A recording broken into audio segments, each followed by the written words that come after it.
Então, essa é a nossa segunda aula e vamos dar continuidade à nossa matéria. Página 41, estaremos entrando no Novo Testamento e a sociedade. Ele vai dizer o seguinte, que o corpo social de um povo é elemento fundamental para que se entenda as diversas transformações que se opõem durante o desenrolar da sua história. Então, quando nós abrimos o Novo Testamento, baseado no período dos quatro evangelhos, que narra a história de Jesus, vai aparecer algumas pessoas ali que às vezes nós hoje já estamos mais familiarizados com esses grupos de pessoas, como os saduceus, os fariseus, os essênios, os zelotes, os herodianos, aos que pertencia ao que se chama de libertinos, apesar que esses aparecem mais em Atos, mas um grupo de pessoas que é relevante conhecermos a respeito desse grupo para interpretar melhor as escrituras. E, além de tudo, a situação que o povo encontrava, como encontrava a economia do povo de Israel nesse período, como eles viviam debaixo do jugo romano. Esse é um dos assuntos que nós estudamos na aula passada, e é bom ter isso em mente, que o Império Romano, dentro dos quatro impérios mundiais que dominou o mundo, chamado de período dos gentios, onde Israel perdeu seu rei, ficaram sem força e para acabar de cumprir a profecia de Joel, hoje eles ficaram sem templo e sem sacerdotes. E eles ainda permanecem debaixo do jugo dos gentios.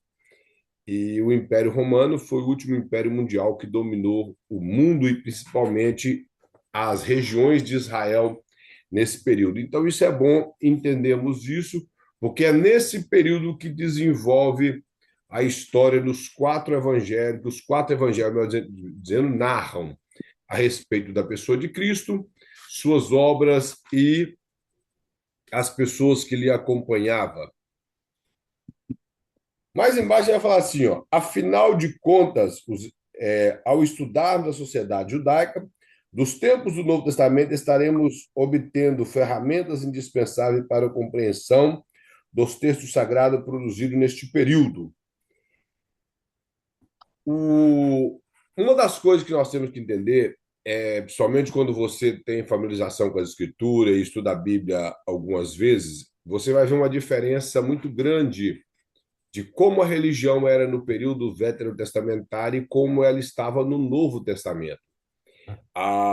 Os próprios judeus eles dividem a teologia judaica na teologia do primeiro templo e a teologia do segundo templo, porque houve muitas mudanças dentro das questões de leis do povo de Israel, da forma de observar, ampliações da lei que Jesus até condenou, que eram as tradições judaicas.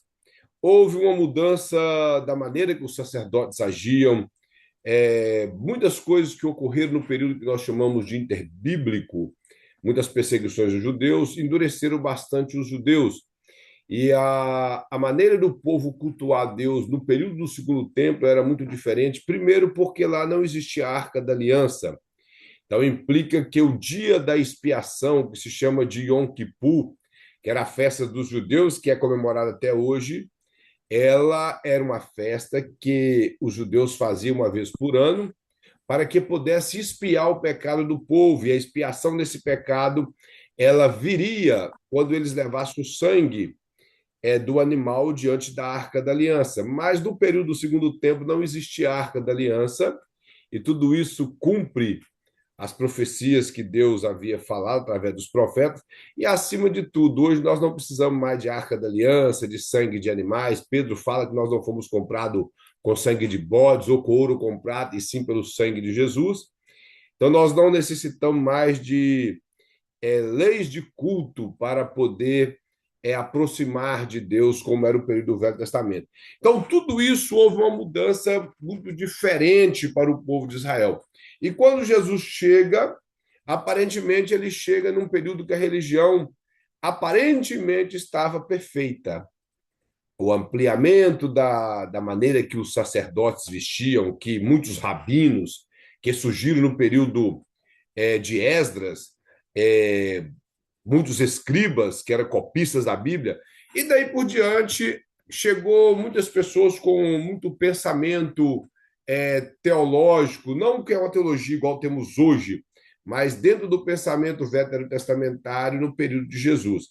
Então, tudo isso quando nós fazemos um apanhado de tudo isso, fica mais fácil de entender por que, que nos evangelhos há determinados tipos de frases que às vezes dificultam para a gente entender coisas que Jesus falou, a maneira que ele empregou suas parábolas, que às vezes é para debater contra grupos de pessoas. O próprio Sermão do Monte, se nós observarmos, ele tem palavras ali que é dirigida a soldados, outras dirigida a prostitutas, outras palavras ali dirigida a ladrões, que possivelmente estava presente quando Jesus falou o Sermão do Monte, aos fariseus que não aceitavam o jugo romano, aos essênios, aos zelotes. Então, tudo isso facilita entender por que, que há determinadas frases empregadas por Jesus em todo o período dos 4 evangelhos. Ele vai falar que a sociedade romana, a primeira coisa que ele quer falar é que quando a história do cristianismo começa, o Império Romano já estava exercendo suas atividades e ampliando o seu domínio. Quando Jesus veio ao mundo e quando ele inicia o seu ministério e quando os evangelhos são escritos, o Império Romano é quem dominava o mundo. O Império Romano passou a dominar no ano 27 antes de Cristo. E ele, aqui está uma data aqui, irmãos, 4 antes de Cristo, é o período de Jesus, não o período do Império. O Império começou no ano 27 antes de Cristo e foi até por volta a página de número 41, por volta dos anos 400 e poucos depois de Cristo, da nossa era. Então, o Império, quando Jesus veio à Terra, o Império Romano é que dominava o mundo. O Império Romano estava avançando bastante, estava crescendo, estava se expandindo. Todas as conquistas do Império Romano havia dominado muitas partes, até a Índia, tomado o governo de Alexandre o Grande, que havia abatido o Império Medo-Persa, que foi desde a Babilônia até a Índia, indo por partes do Egito. Então, quando Roma vem avançando com seu império, que ela domina o mundo, ela alcançou um espaço enorme. Todo o Império Romano dominava todo o mundo antigo, desde o que nós poderíamos chamar hoje de Europa, que era chamado os confins do mundo, para quem não sabe. Quando a Bíblia fala que Jonas queria fugir de Deus, que ia para a cidade de Tarsis, Tarso é de Paulo, para a cidade de Tarsis. Tarsis era próximo à Espanha, que era conhecido como o fim do mundo. E antigamente a Espanha e Portugal eram um país só, e é onde Paulo desejou pregar. E ele tinha interesse de ser enviado para a Espanha quando ele foi a Roma, e de lá ele pudesse chegar à Espanha. Não sabemos se ele chegou, mas uma coisa o Império Romano ele alcançou um espaço enorme no mundo antigo. E, além de tudo, os avanços tecnológicos que o Império Romano ele concedeu à humanidade naquela época. O que eles poderiam chamar de paz romana, a Pax Romana, apesar dela ser imposta por força, que o pessoal temia muito os soldados romanos, eles eram muito bem treinados e era um exército que onde eles passavam, eles arrasavam com tudo, e eles conseguiram impor a paz sobre o povo, uma economia muito grande, porém tudo feito em cima de povos vassalos. Vassalo quer dizer povos subjugados, como o próprio povo de Israel era subjugado pelo Império Romano. Eles fizeram ampliações de estradas. Alguém ia abrindo a estrada e eles vinham pavimentando. Até hoje existe uma das estradas pavimentadas do período bíblico em Roma, até nos dias de hoje. Se você for algum dia na Itália e for na região da capital, que é a Roma, a parte da Roma antiga, você vai encontrar lá uma estrada pavimentada do período bíblico, que os imperadores mandavam abrir estrada quando eles iam conquistando as terras. Então, o comentarista vai mostrar mais que ele experimentou profundas mudanças sociais e econômicas, como eu já falei. O Império Romano fez isso, ele expandiu, ele cresceu de maneira estrondosa. e começou a exigir que todos os homens aptos para a guerra fossem para a zona de batalha. Nós vemos que o Império Romano, e somente na Bíblia, mostra a cidade de Filipos. A cidade de Filipos era uma cidade cheia de pessoas que serviram ao exército romano, possivelmente já eram retirados quando iam para essa cidade morar lá, e eles se galgavam muito superiores por poder ter obtido a cidadania romana ou por ser cidadão romano de nascimento. E a cidadania romana era muito importante. Você vê no livro de Atos o próprio apóstolo Paulo invocando a sua cidadania romana, que despertou medo nos soldados lá de Filipos, que havia lhe dado uns tapas, batido nele. Então, quando ele invocou a cidadania romana, as pessoas tiveram medo. Nós não sabíamos que você era romano, porque se soubesse, eles tratariam ele com mais respeito, sem precisar de bater. Então, o Império Romano, eles convocavam muitas pessoas, as pessoas não tinham como falar que não. Isso era em qualquer parte das terras que pertenciam ao Império Romano. Exemplo é que quando Maria está para dar à luz, houve um censo, esse censo foi feito por Quirino, e Quirino exigiu esse censo, que era a contagem dos povos, e as pessoas tinham que ir até a sua cidade de nascimento para poder fazer esse censo romano. Se por um acaso eles precisassem de alguém para poder servir no exército, a pessoa tinha que ter uma certa idade. No caso de José, nós não sabemos a idade que ele tinha, mas ele foi obrigado a fazer o censo, porque o império precisava de saber a quantidade de pessoas para ampliar mais o seu exército. Então, as pessoas eram obrigadas a ir. Aqui ele vai falar da religião dentro do Império Romano.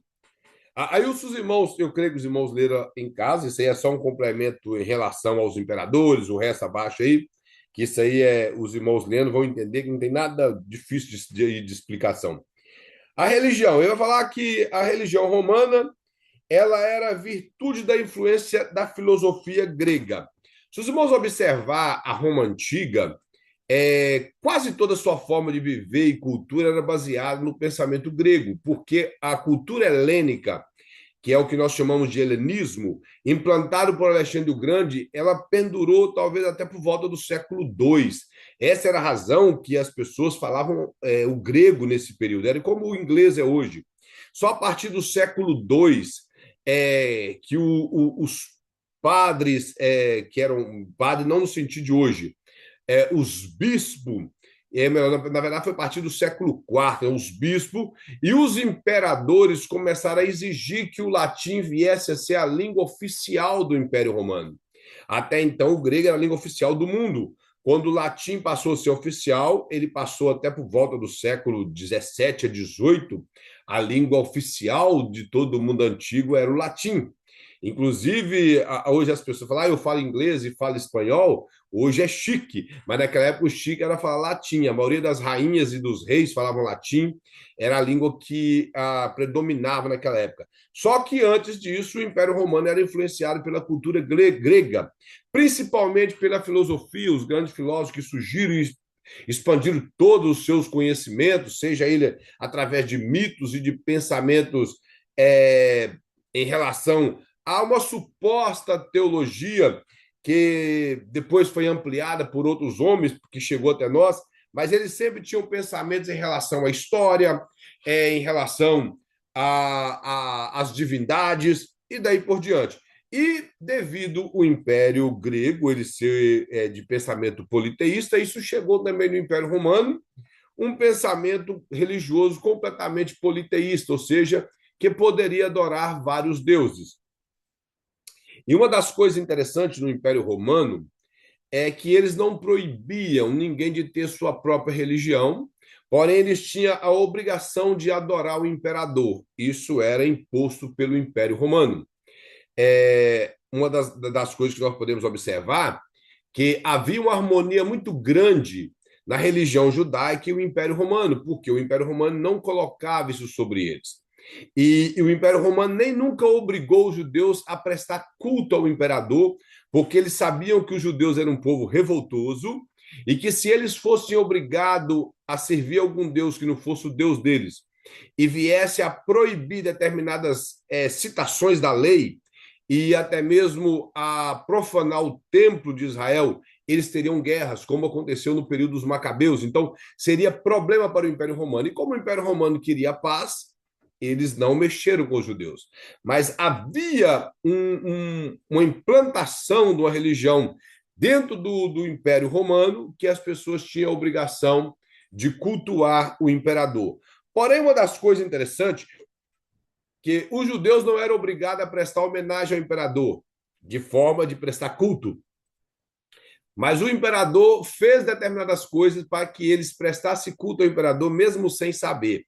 Inclusive, esse versículo é muito citado no nossos cultos de forma diferente. Aqui o comentário, eu vou chegar no versículo. O comentário fala assim: ó, os deuses romanos tornaram-se mais parecidos com os deuses gregos, que era Júpiter, Minerva e Baco. Júpiter era supostamente um deus falador, que Paulo foi até chamado de Júpiter, na cidade de Listra. Minerva, que supostamente seria uma deusa, e Baco, que era o deus do vinho. E do pensamento grego, que eles tiraram do pensamento grego, seria Zeus, que seria o deus criador. Sim, página 43. O deus criador dos seres humanos, dentro da mitologia grega, e ele era sustentado pela oração dos gregos. Atenas, que era baseada até na própria capital de Atenas, que era conhecido como Artemisa, e Dionísio, que também era o deus do vinho. Então, esses tipos de divindade que eles criam era muito parecida uma com a outra, porém com nomes diferentes.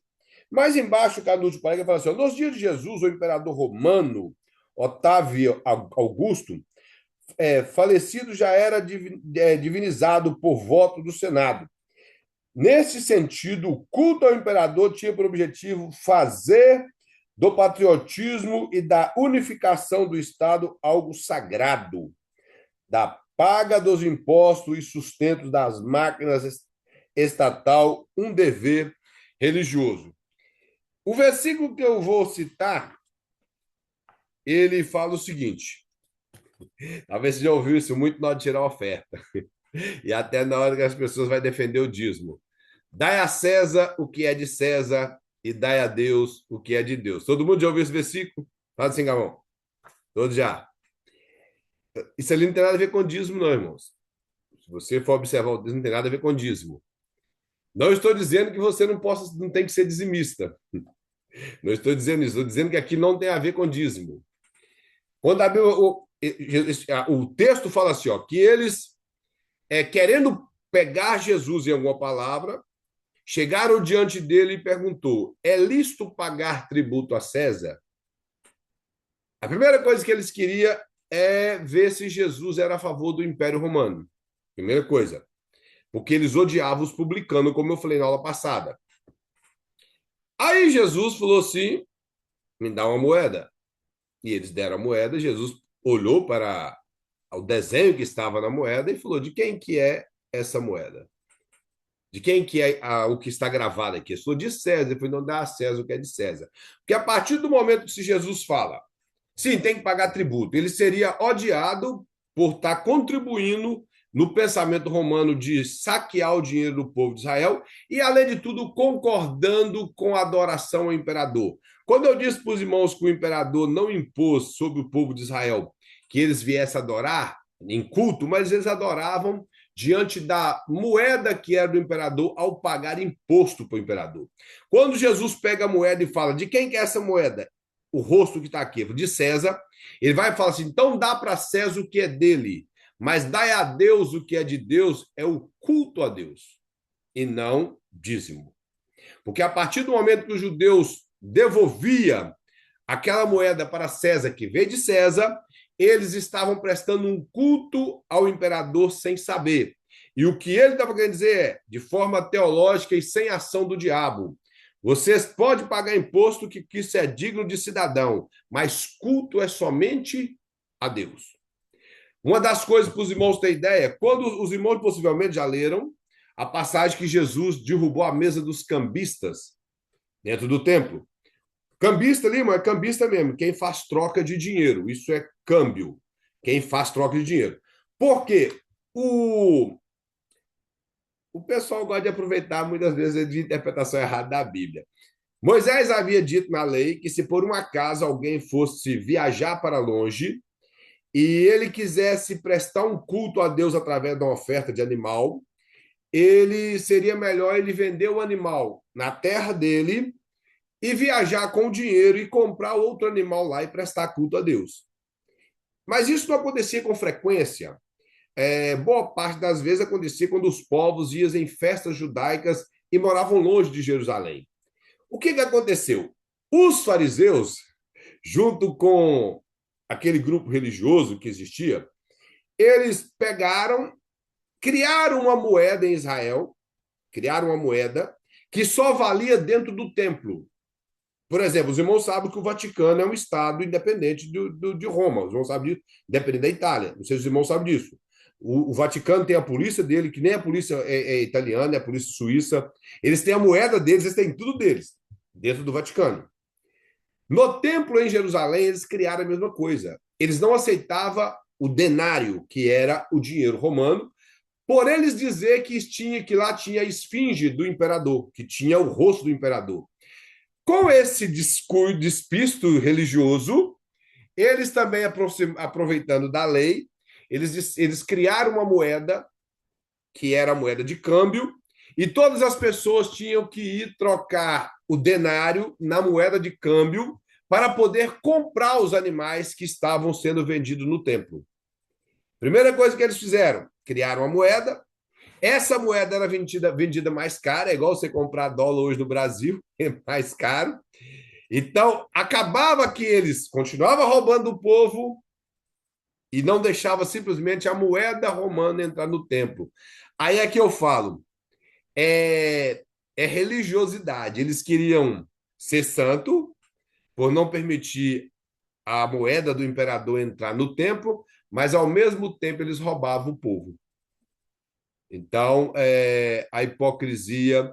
E o pior de tudo, se os irmãos observar no texto, eles não faziam isso em qualquer pátio, eles faziam no pátio dos gentios, que foi um pátio criado pelo o rei Herodes. Isso não existia no tempo de Salomão.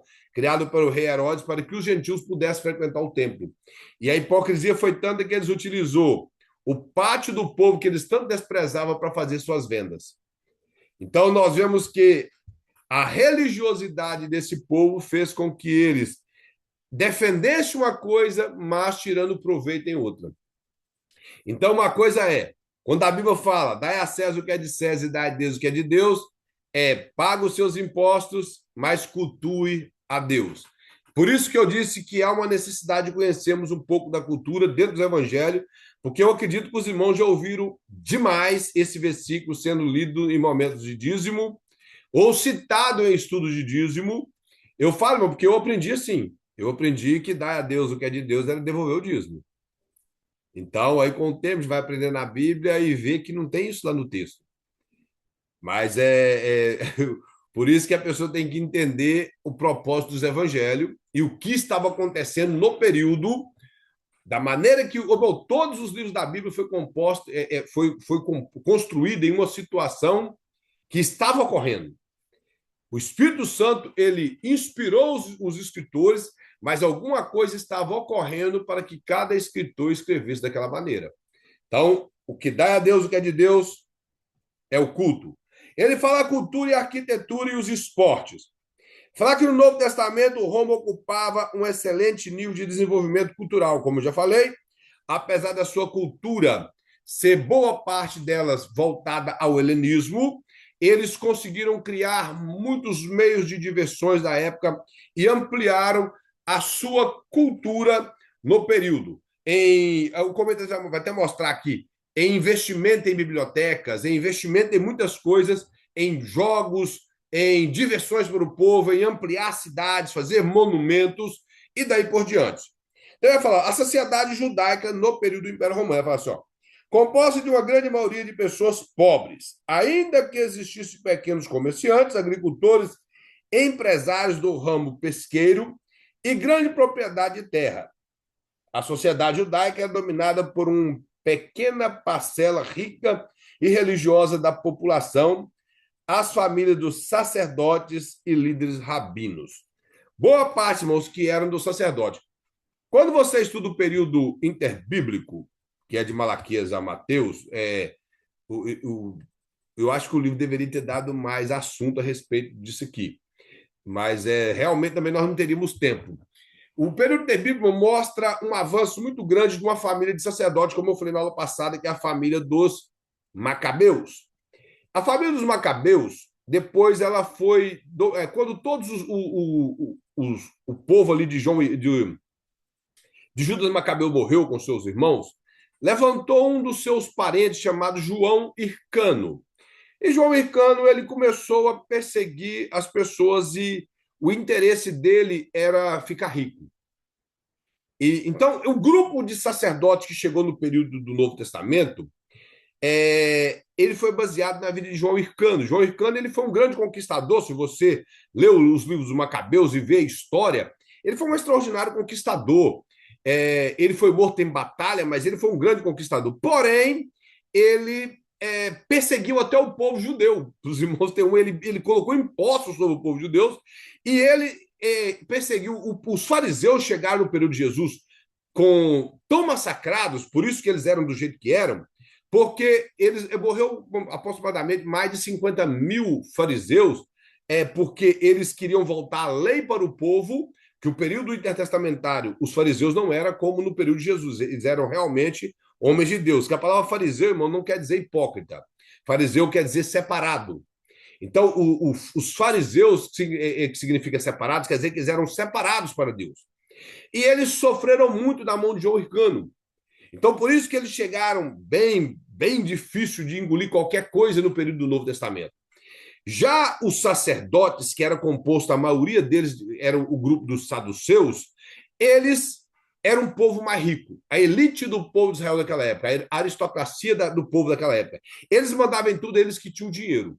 Então, só que somente esse grupo, os demais povos eram um povo pobre, era um povo com dificuldade, o pouco que eles tinham, como o comentarista mostra aqui, os agricultores, os comerciantes e os pescadores tinham que pagar imposto em cima de imposto para o Império Romano, sendo roubado pelo Império Romano, pelos cobradores de imposto, pelos líderes do cobrador de imposto. Então, no final das contas, a sociedade era quem sofria. Então, o comentarista mostra isso, que a sociedade judaica no período do Império Romano era uma sociedade pobre. O grupo de pessoas que eram dono de coisas e que tinham uma condição financeira boa era a minoria que ajudava a pisar os menos favorecidos. Então, nesse período, a sociedade de Israel sofria bastante. Ele vai falar assim, ó, na página 45, após a reconquista de Jerusalém, que estava sob o governo dos Seleucidos na Síria, em 165, de que Judas Macabeu assumiu o controle civil e religioso da Judéia. Como eu falei na aula passada, esse período foi um período de reinado sacerdotal. Os sacerdotes passaram a reinar sobre Jerusalém nesse período até o período que Alexandre o Grande, que Alexandre o Grande havia morrido, até que o período que o Império Romano dominou o mundo. E aí fala assim, ó, inaugurando assim a linhagem asmoneada dos governantes sacerdotes que durante os 100 anos que sucederam a reconquista, isto é, desde o período Macabeus até o governo de Herodes o Grande. Herodes o Grande foi o primeiro Herodes. Exerceram o pleno controle político e religioso da região. Na sociedade judaica, desde o período da liderança asmoneia, era proeminente, tendo os descendentes dessa linhagem grande influência no comércio, na política e na religião. Porque boa parte deles, como nós falamos, eles eram ou da tribo de Levi ou eram sacerdotes. E quando você sempre vê os saduceus na Bíblia, todos eles eram da tribo de Levi e talvez 80% deles eram sacerdotes. O período do Novo Testamento mostra um sacerdócio corrompido. A primeira coisa que você vê é que existia 2 sumos sacerdotes. Isso nunca existiu no período bíblico. Necessitava de um morrer para o outro entrar. E até quando Deus rejeitou a família de Eli, ele proveu de outro sumo sacerdote vindo da outra linhagem de Arão, que era através da linhagem de Eliezer, e eles assumiram o sacerdócio, mas tinha que ser filho de Arão e só um sumo sacerdote. Poderia ter vários sacerdotes, mas sumo sacerdote, apenas um. No caso do Novo Testamento, havia o sogro como sumo sacerdote e o genro. Então, era mostrando como estava corrompido o sacerdócio no período neotestamentário. Aí vai mostrar que as habitações, vai mostrar que nos tempos primitivos os judeus habitavam em tendas. Primeiras eram cobertas de peles de animais, os mais especificamente, como cita os textos bíblicos de Êxodo 35, versículo 26, e de peles de cabra. No Novo Testamento já havia alcançado um elevado padrão, certamente seguido de modelo arquitetônico deixado pelos gregos. Isso para as famílias mais abastadas, que tinham excelentes condições financeiras de arcar com a construção, pois as famílias pobres residiam em casas feitas de barro e sem nenhum conforto. Isso aqui é claro que o comentarista está correto que desse avanço aqui no período macedônio-grego, só que no período persa o povo já habitava em umas casas melhores do que casa feita de peles. Você vê no livro do próprio profeta Ageu, fala que eles estavam morando em casas estucadas. Não sei se os irmãos sabem o que é casa estucada na linguagem bíblica. Eram casas forradas com madeira. Não tem aqueles forros que o povo coloca no Brasil lá, que fica bonita a casa? Com eles era uma madeira mais luxuosa, uma madeira bonita. Então, eles eram as pessoas com a condição financeira boa no período do profeta Ageu, eles moravam em casas de madeiras e com madeiras boas, ou casas de pedras com revestimento de madeira. Então, era algo luxuoso. Isso, as pessoas ricas, não eram todos, eram as pessoas ricas. E no período macedônio-grego, eles tiveram alguns problemas após a morte de Alexandre o Grande. Já no período do Império Romano, esse grupo de sacerdotes e boa parte dos fariseus, eles eram comprados pelo Império. A parte sacerdotal toda era comprada pelo Império.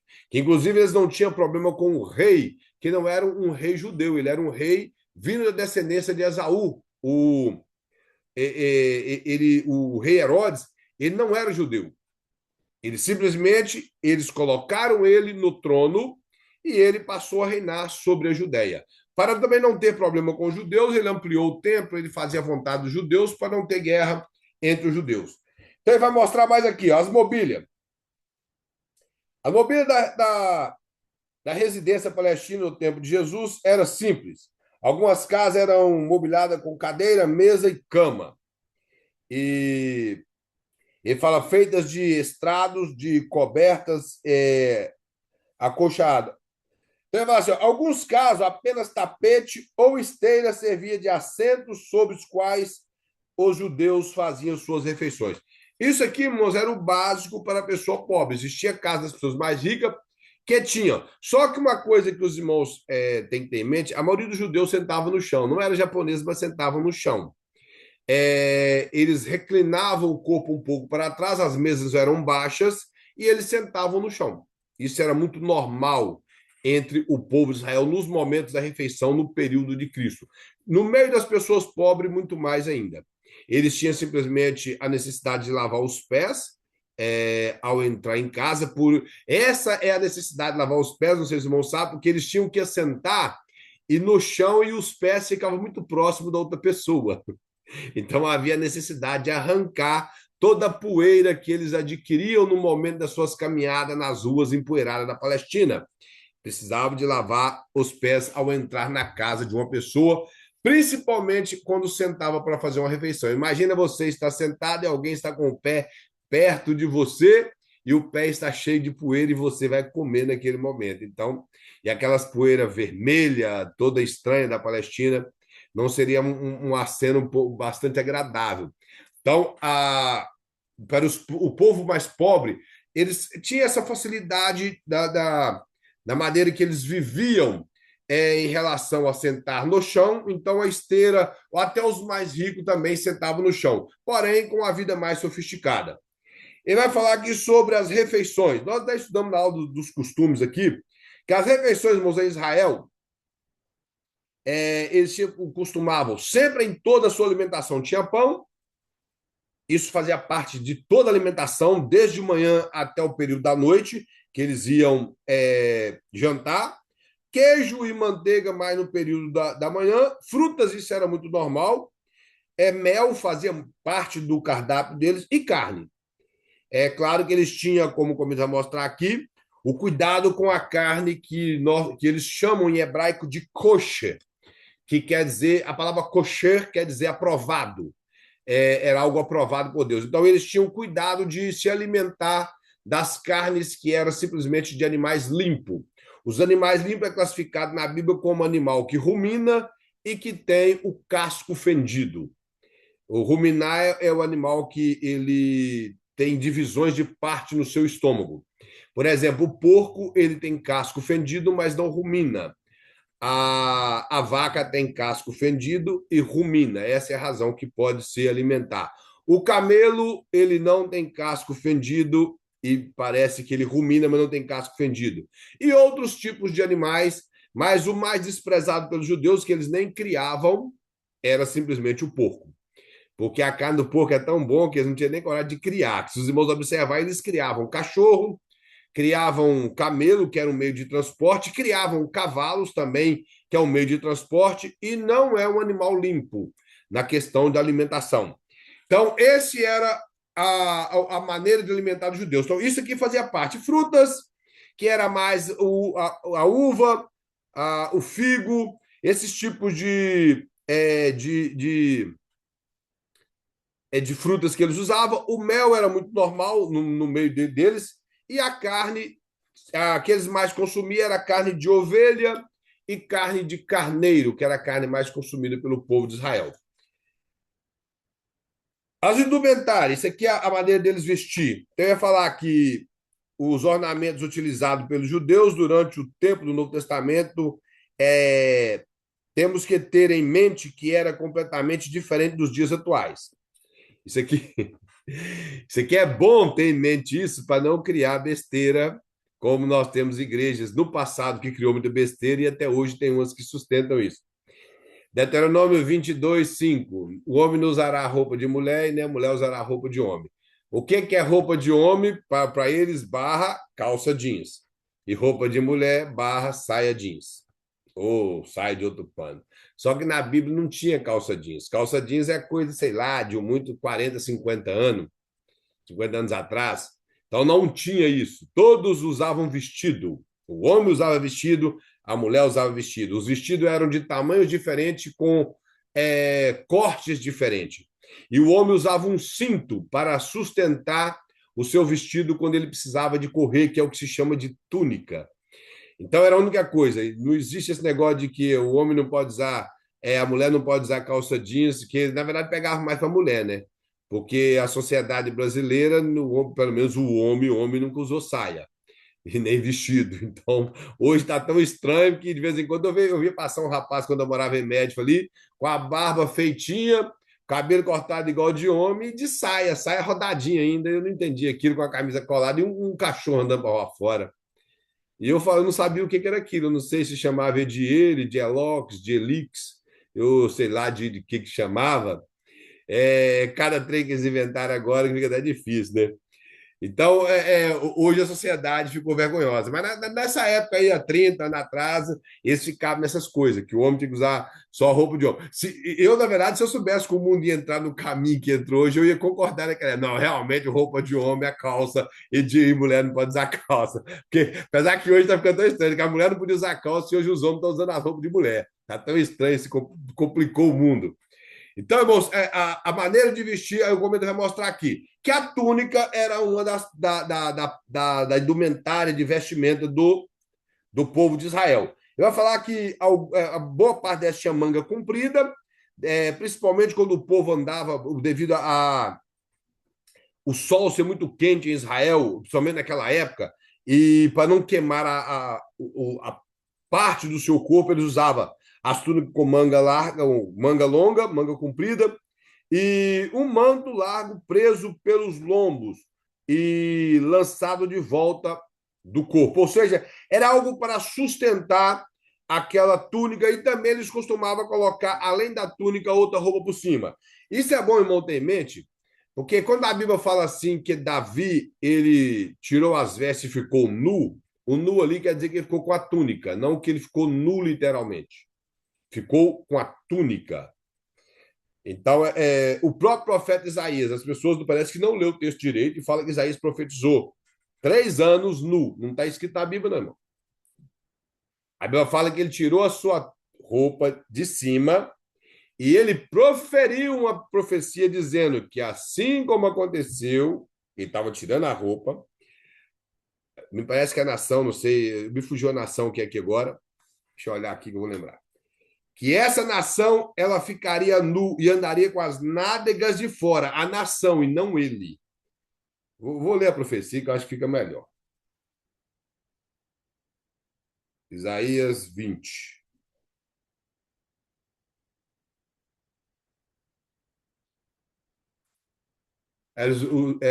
Bem na minha mente que eram os etíopes, mas eu fiquei em dúvida. Ele fala assim, ó, no ano em que Tartã, isto é, o comandante em chefe enviado de Sargon, rei da Síria, atacou Asdote e a dominou. Falou Yahweh por intermédio de Isaías, filho de Amós, e proclamou: Eia, tira o pano de saco de sobre os teus lombos e descalça a sandália dos teus pés. Ele prudentemente obedeceu e passou a andar sem manto tradicional. Essa tradução minha está muito. Ela está mais para os dias de hoje. Dos profetas e descalço. Então ele arrancou a roupa de profeta. Por isso que a tradução ficou melhor, que no hebraico é isso que está falando. Apenas com um longo roupa debaixo do seu feito de linho. Então declarou: Yahweh, da mesma maneira como eu servo Isaías andou sem seu manto e descalço durante 3 anos, como um sinal vivo de advertência contra o Egito e contra Cush e Etiópia. Assim também o rei da Síria, para desonrar o Egito, conduzirá nus e descalços os cativos e prisioneiros do Egito. Quem andar nu e descalço, meus, eram os cativos do Egito, não o profeta Isaías. Você pode pegar a sua Bíblia corrigida, que para mim é uma das melhores traduções. Lá não está dizendo que o profeta andou nu, está dizendo que o povo a quem a profecia foi dirigida andaria nu. Vocês estão compreendendo? Então não era o profeta. E outra coisa, eles andavam com túnica, tanto o rei Davi, Saul,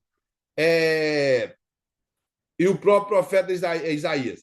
Há quem defende que o próprio Jesus também, quando fala que tirar as suas vestes, ele deixou ele com a túnica. Só que fica algo um pouco estranho, porque diz a Bíblia que eles arrancaram a túnica de Jesus e lançaram sorte dela.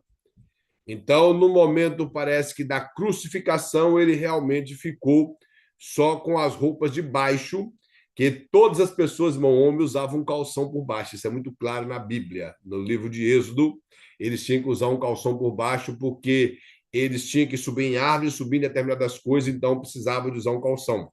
Então, ninguém andava sem essas coisas. Não existiam as cuecas sofisticadas como tem hoje, mas eles se preocupavam em se cobrir por baixo. Então, ele vai mostrar aqui que era a túnica. Ela era feita de linho ou de lã, e eles também tinham uma capa. Essa capa, irmãos, era utilizada, o comentarista não colocou aqui, mas eu quero dizer que ela era utilizada mais para cobrir frio no período da noite. As pessoas que transitavam à noite, talvez por algum tipo de trabalho, ou até mesmo, infelizmente, os mendigos, eles precisavam de ter uma capa. Isso nós vemos na própria vida do Bartimeu. Não sabemos se a capa dele era de herança, se era dele desde a sua mocidade, ou se ele ganhou de alguém por viver andrajoso. Andrajoso quer dizer quem não tem rumo, só fica andando. E a lei de Moisés proibia. Se você pegasse o penhor de alguém, você não poderia pegar a capa. Se caso você pegasse a capa, no pôr do sol você tinha a obrigação de devolvê-lo. Mesmo se ele não pagou o que ele pegou com você de penhor, era obrigatório você devolver a capa para ele. Isso implica em duas coisas. Jesus falou que se alguém te pedir a túnica, você dá a capa para ele também. Ou seja, você tira até toda a razão que você tem para poder deixar que ele fique com a razão para ele.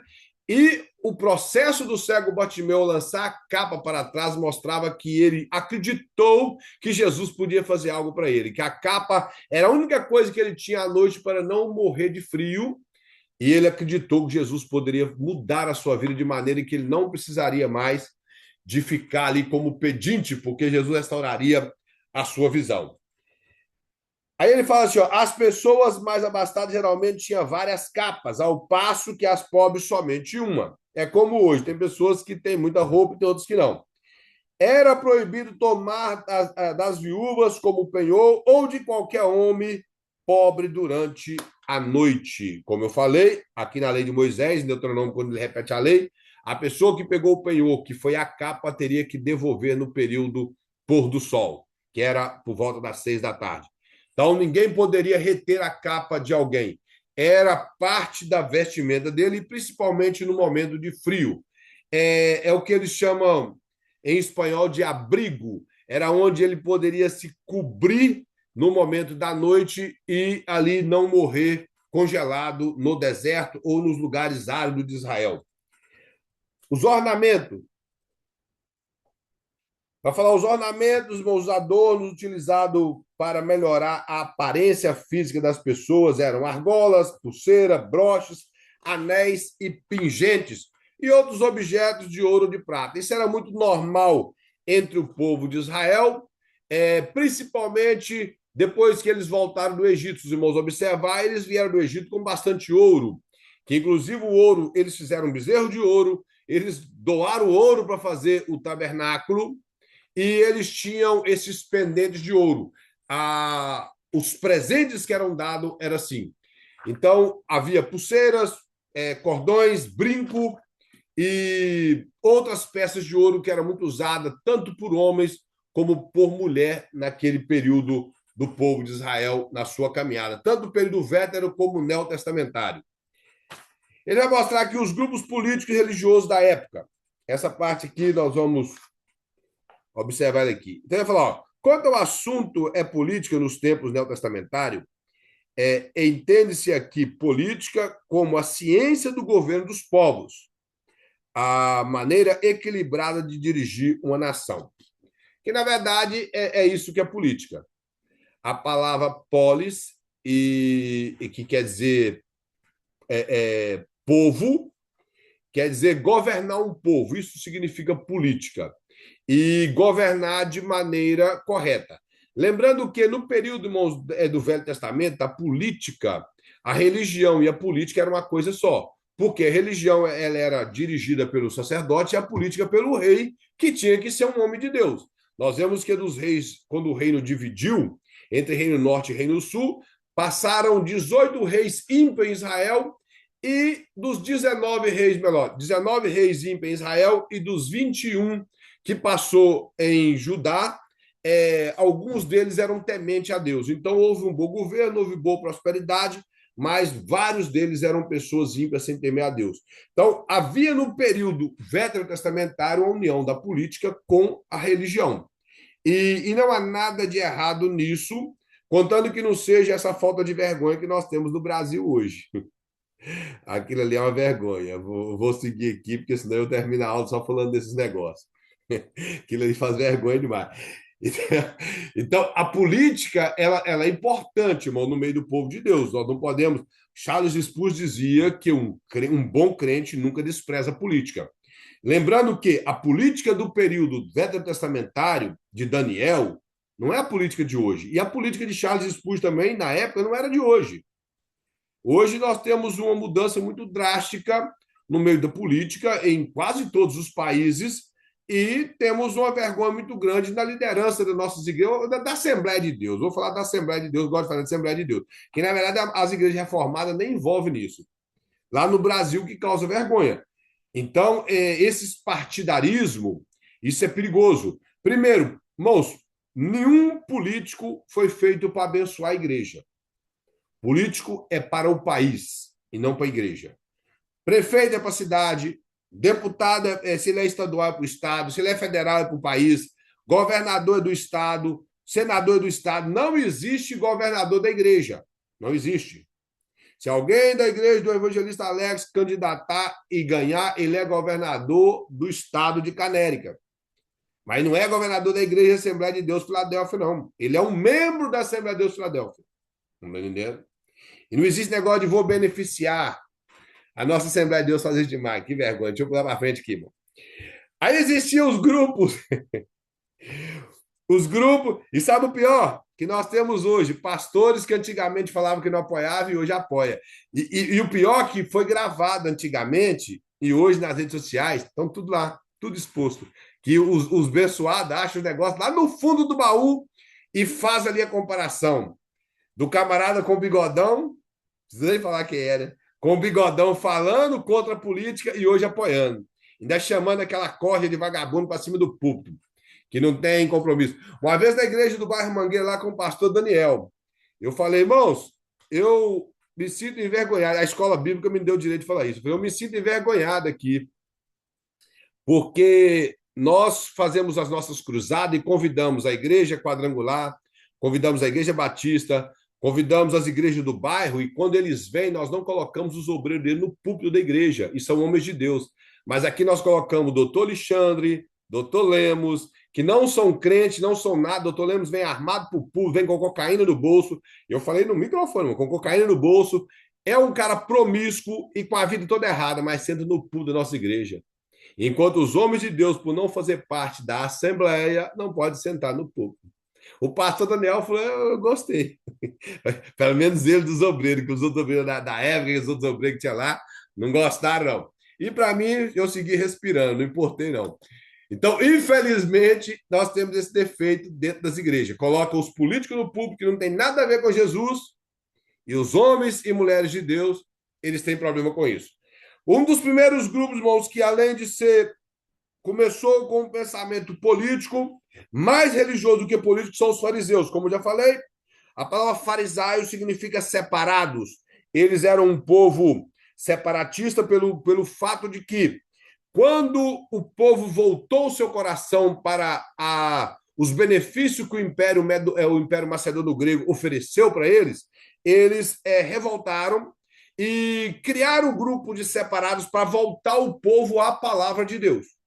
E esse era o interesse dos fariseus no período intertestamentário, é trazer o povo novamente à Bíblia. E eles conseguiram agregar um grande número. Mas, como eu falei, como aconteceu a perseguição de João Hircano, eles passaram a ser bem desprezados pelo povo e ficaram duros, como foi no período de Jesus. E uma das coisas que os fariseus tinham, que isso é perigoso, é quando nós nos tornamos religiosos demais. Achamos que a maneira que eu me importo como um cristão me torna mais santo do que alguém. E eu não posso manter uma comunhão com ele porque ele está sujo demais para mim. Vocês estão entendendo?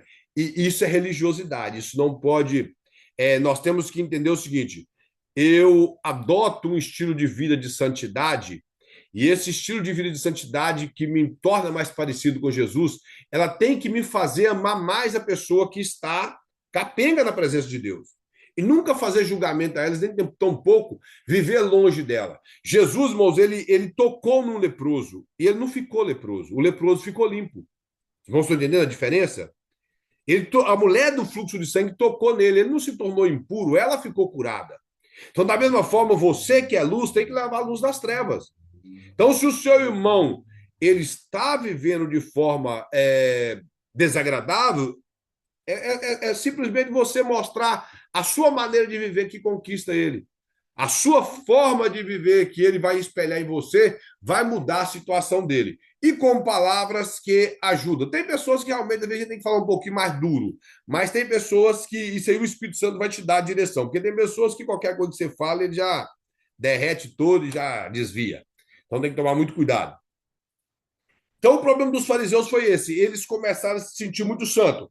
Ele fala que ele era formado a maior parte de grupos importantes, políticos e religiosos dos tempos neotestamentários, e que eram defensores da observância externa da Torá e da esperança messiânica. Torá, que é a lei, que a palavra tem a ver com lei. São os preceitos, os ensinamentos de Deus baseada ou nos 5 livros de Moisés, ou, dependendo do contexto que o judeu falar Torá, vai estar relacionado ao todo o Velho Testamento. Que para os judeus todo o Velho Testamento é composto de lei. Mesmo os profetas, os livros poéticos, nossa Bíblia nós chamamos assim, é composto de leis para os judeus. Mas possivelmente aqui ele está fazendo menção somente aos 5 primeiros livros de Moisés, pelo fato que era a observância maior dos fariseus. Então eles eram profundos conhecedores da lei mosaica e eles invocavam a lei mosaica como sendo algo que ditava a santidade na vida deles. Eles viviam dos preceitos, da lei moral e dos códigos civis. Eram profundos defensores dessa lei e, acima de tudo, no período intertestamentário, devido às perseguições, aumentou a esperança messiânica entre os fariseus. Então, os fariseus, eles tinham... Era igual antigamente nós, há 20 anos atrás, que falava que Jesus ia voltar pelo menos umas 50 vezes no dia, e hoje nós não falamos nem 50 vezes no ano que Jesus vai voltar. Antigamente, tudo Jesus vai voltar. Hoje as pessoas parecem que não querem que Jesus mais volte. Eles ficam assim, já falou tanto, não vai voltar. Então, eles tinham essa esperança. Irmão, o que eu estou falando aqui não é mentira, não. Fez verdadeiro. Quanto tempo tem que você não ouve uma mensagem da volta de Jesus? Deve ter muito tempo. Os irmãos da igreja de Canepe, desculpa, talvez o evangelista Alex prega. Vamos dizer que tem muita. Antigamente, irmão, todas as pregações sobre a volta de Jesus. Todo domingo você ia na igreja e estava falando que Jesus estava voltando. Hoje eles não têm preocupação com a volta de Jesus. E os fariseus, eles tinham essa esperança messiânica. O Messias já veio. Nós esperamos o seu retorno para buscar a sua igreja. Então, a esperança dos fariseus era a vinda do Messias para restaurar Israel. Para nós, a vinda do Messias é vir buscar a sua igreja. Então, esse é o nosso interesse. E eles não cessavam de esperar isso. Ele fala que eles buscavam preservar a identidade nacional dos judeus, eles tinham uma preocupação com isso, de não se contaminar, e o advento do reino messiânico. Esse advento do reino messiânico aqui era quando o Messias iria vir e restauraria o reino político de Israel, e um rei assentaria no trono. Sendo esse rei da descendência de Davi, o Messias seria essa pessoa. Até hoje, os judeus ortodoxos esperam um Messias que virá e vai restaurar o reino de Israel. Só que o reino de Israel, irmãos, que os judeus esperam, é um reino literal, político. Nós já sabemos que Cristo já reina. Ele próprio deixou isso muito claro nos evangelhos, que ele já reina através da sua igreja. Isso é o princípio da pedra que foi cortada assim ao ciro de mão, lá no capítulo 2 de Daniel, e que bateu nos pés da estátua. Ela vai se concretizar 100% no período do milênio, e quando a igreja vai reinar com Cristo no milênio, e depois, eternamente, nós viveremos com o Senhor. Então, o período de reino de Cristo na terra já está acontecendo. Ele reina através da sua igreja. Por isso que fala, chegar na vós o reino de Deus, se caso ele expulsasse demônio pelo poder do Espírito Santo. E como ele expulsou demônio pelo poder do Espírito Santo, o reino já está presente. Só que o reino de Jesus, o apóstolo Paulo fala que não é comida e nem bebida, ele não vem. Jesus falou que ele não viria de aparências humanas, como eles estavam esperando. Mas era injustiça e paz. É o que nós entendemos hoje. Que a igreja, pelo menos, deveria ser promovedora dessas duas coisas, justiça e paz. Então, esse que é o reino de Cristo hoje. Mas os judeus, a expectativa de um reino messiânico era esse, um reino político.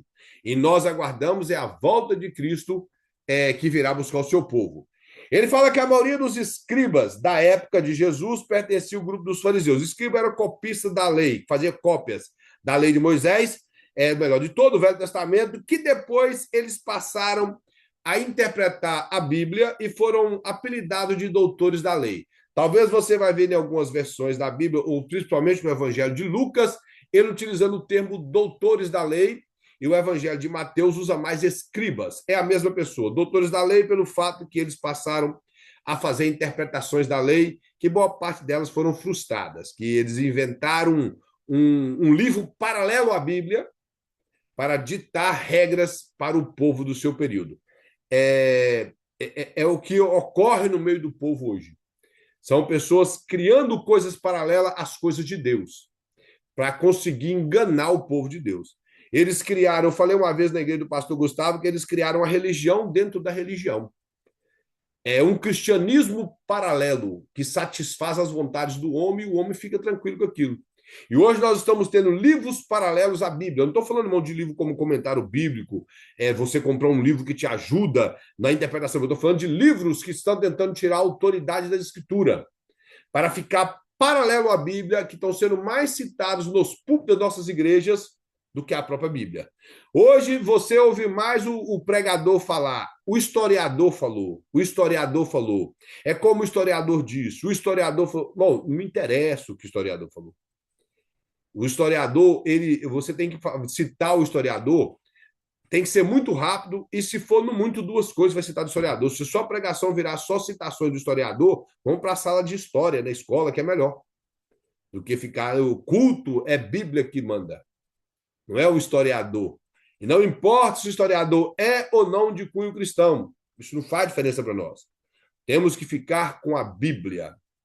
O historiador, se você for provar algumas questões que vai relacionar a dúvida de pessoas não cristãs, aí você pode sim citar um historiador como Flávio José, que não era cristão, que, além de tudo, em relação a Cristo, Flávio José não falou nada favorável, e as pessoas pensam que sim, mas não falou nada favorável, e o livro dele, que é a grossura que ele ele citou em uma página a respeito de Jesus, nada mais do que isso.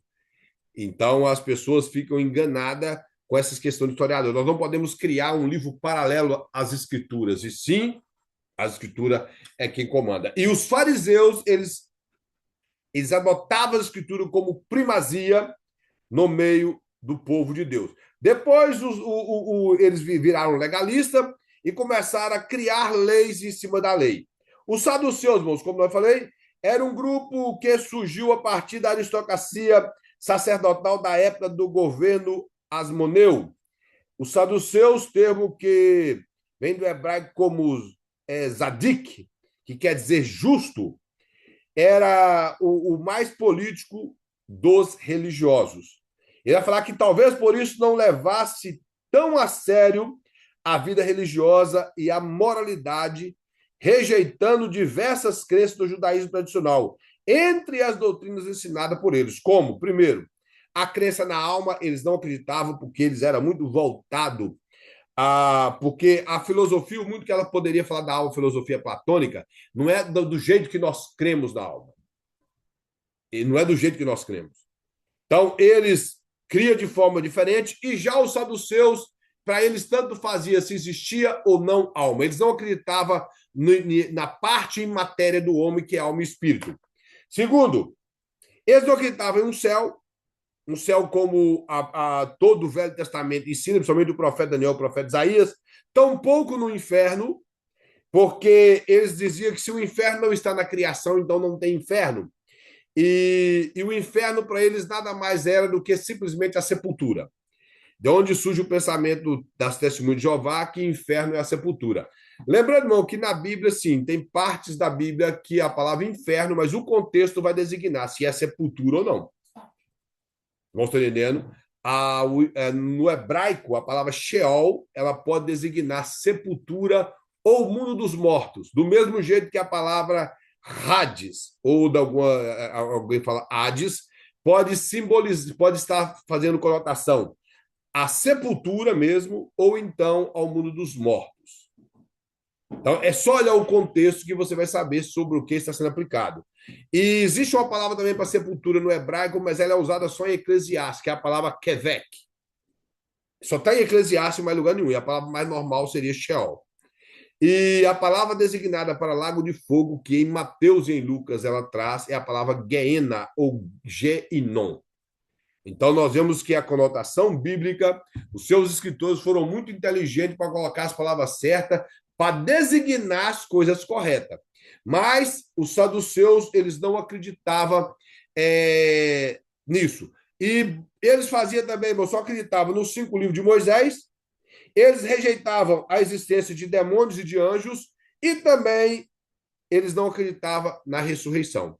Então, os seus irmãos falei, eles eram bastante incrédulos.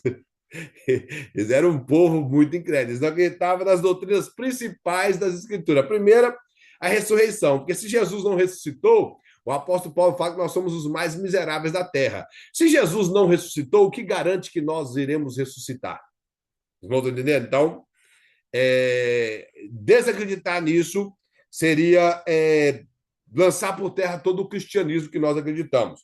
Então, os saduceus é esse grupo de pessoas. Os zelotes, fala que é o remanescente da revolta dos macabeus. Era um grupo pequeno que ainda fazia muita menção ao pensamento de Judas Macabeus. Os zelotes, termo tanto hebraico como no grego, quer dizer, no hebraico, caná, e no grego seria o mesmo sentido da palavra de zelote, que significa zeloso. Uma pessoa que eles eram inimigos das forças romanas que ocupavam as terras de Israel naquele período, e ele fala aqui que e eles eram contra qualquer obediência a líder pagão. Os zelotes, irmãos, eles eram pessoas que andavam armados, e hoje estão reavivando isso nas igrejas. Você vê alguns infelizes nos podcasts falando que o crente pode andar armado. E o dia desse patrão eu estava numa igreja aí, a irmã estava falando que nós tínhamos que contratar uma pessoa para ficar na porta da igreja armada. Porque no período da pandemia, isso tem tempo, no período da pandemia poderia pessoas atacar a igreja. Aí eu perguntei, se alguém entrar para atacar a igreja, o que nós vamos fazer? Matar ele? Eu defender. Eu falei assim, oh, meu Deus, eu tenho que ter misericórdia de nós mesmos. Então, os zelotes eram esse grupo. Eles eram revoltosos, eram pessoas que criavam sedições e criavam montinhos em Israel por não aceitar o governo romano sobre eles. Isso, irmãos, era muito perigoso, que era como, se for olhar, eles eram ativistas religiosos, que eles viviam debaixo de confusões, de briga. Inclusive, para quem não sabe, Zwingli, um dos reformadores, ele era muito parecido com os zelotes. Os anabatistas, que é tanto ovacionado pelos batistas, o princípio deles era o princípio dos zelotes. Eles pegaram aquela passagem que a Bíblia fala que vocês devem trocar suas enxadas e relha por espada, pegaram literalmente e boa parte dos anabatistas morreram pela mão dos católicos no período aí antes da Reforma, debaixo de lutas. Segundo o que a história mostra, Zwingli morreu com a foice na mão, lutando e matando, tentando matar pessoas também. Então, esse tipo de pensamento que os zelotes tinham por ser muito religiosos e não aceitar o governo romano, o apóstolo Paulo lança isso por terra. Ele fala que toda autoridade é constituída por Deus. Toda autoridade, seja ela política, militar ou não. E, concernente aos soldados, o apóstolo Paulo fala que os soldados são constituídos para guardar, e aquele que quer receber louvor deles, faça o bem. Porque as autoridades são constituídas para os malfeitores. Então, ou seja, quem não é honesto e pratica o bem não tem que ter medo da autoridade, tem que ter medo da polícia, tem medo de soldado, de nada. Então, nós temos que dizer que todas as autoridades, seja política ou religiosa, ou até mesmo militar, são constituídas por Deus e devem ser obedecidas. Aí ele vai mostrar aqui que descreve os zelotes como violentos, cruéis, sanguinários. Quando tinham oportunidade, matavam até mesmo a judeus que pagassem tributos a César.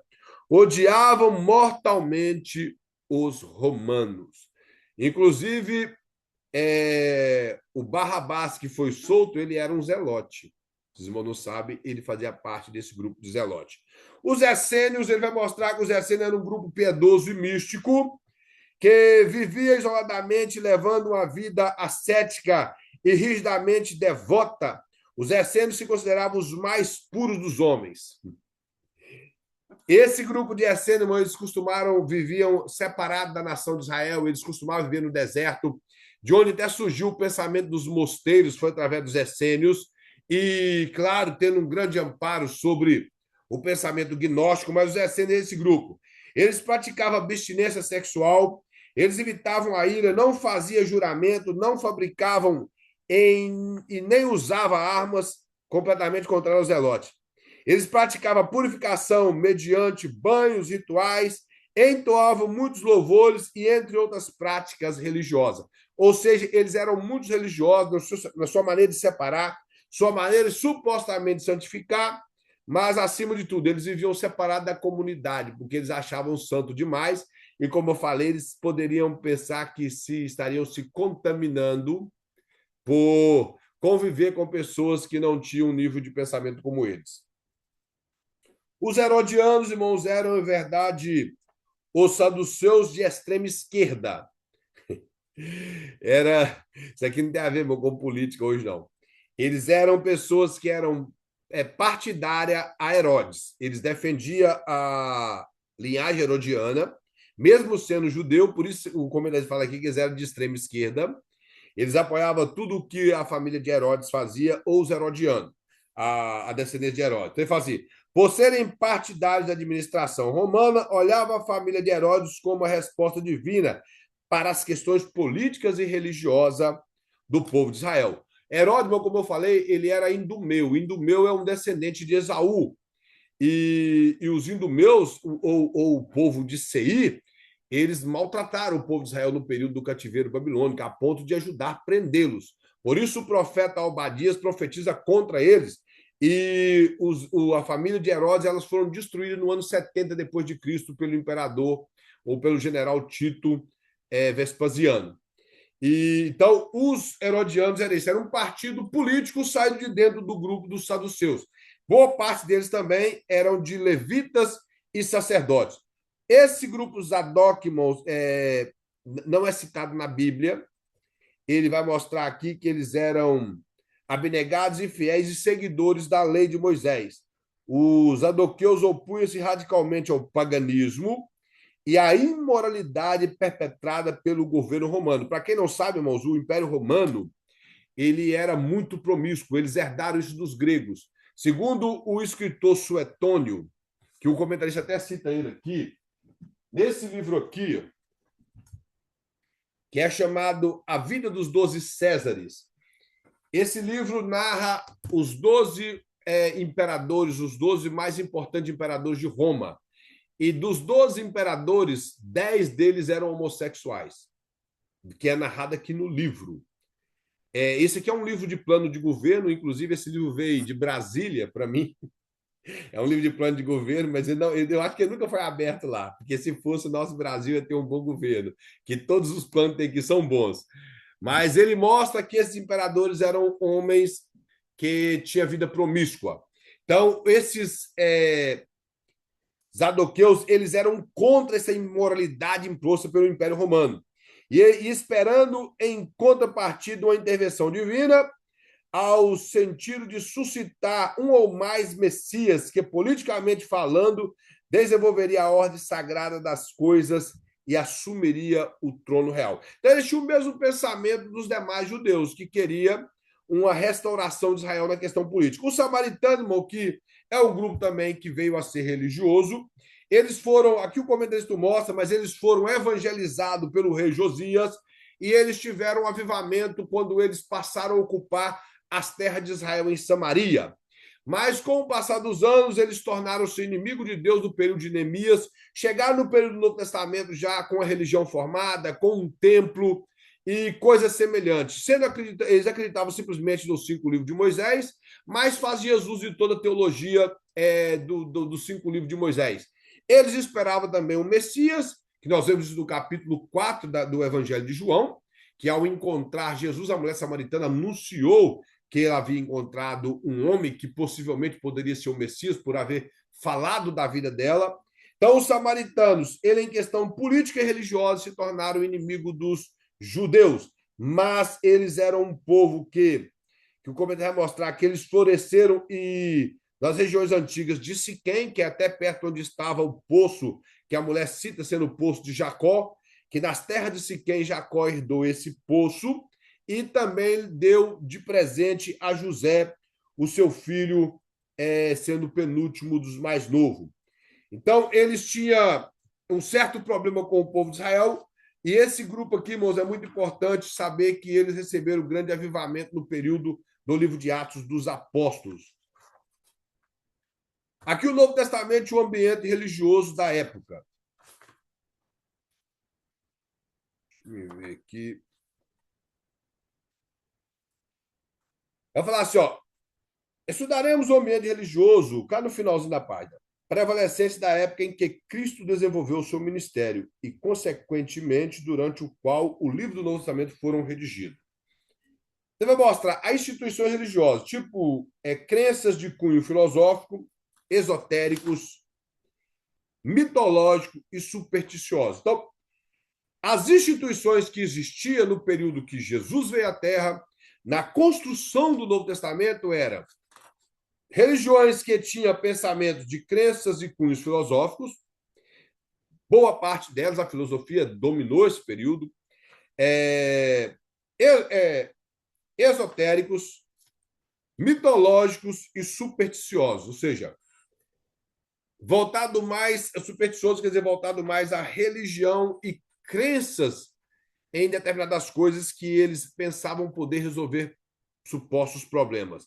Mitológico aqui não tem só a ver com certos tipos de deuses. É claro que vai englobar isso, mas tem a ver com questões históricas e crenças na época que, por exemplo, quando acontecia um relâmpago, era supostamente o deus do relâmpago que estava fazendo aquilo, a chuva, o deus da chuva, e assim por diante. Quando o mar estava agitado, poderia ser que o deus do mar estava revolto com alguma coisa que foi feita pelos humanos.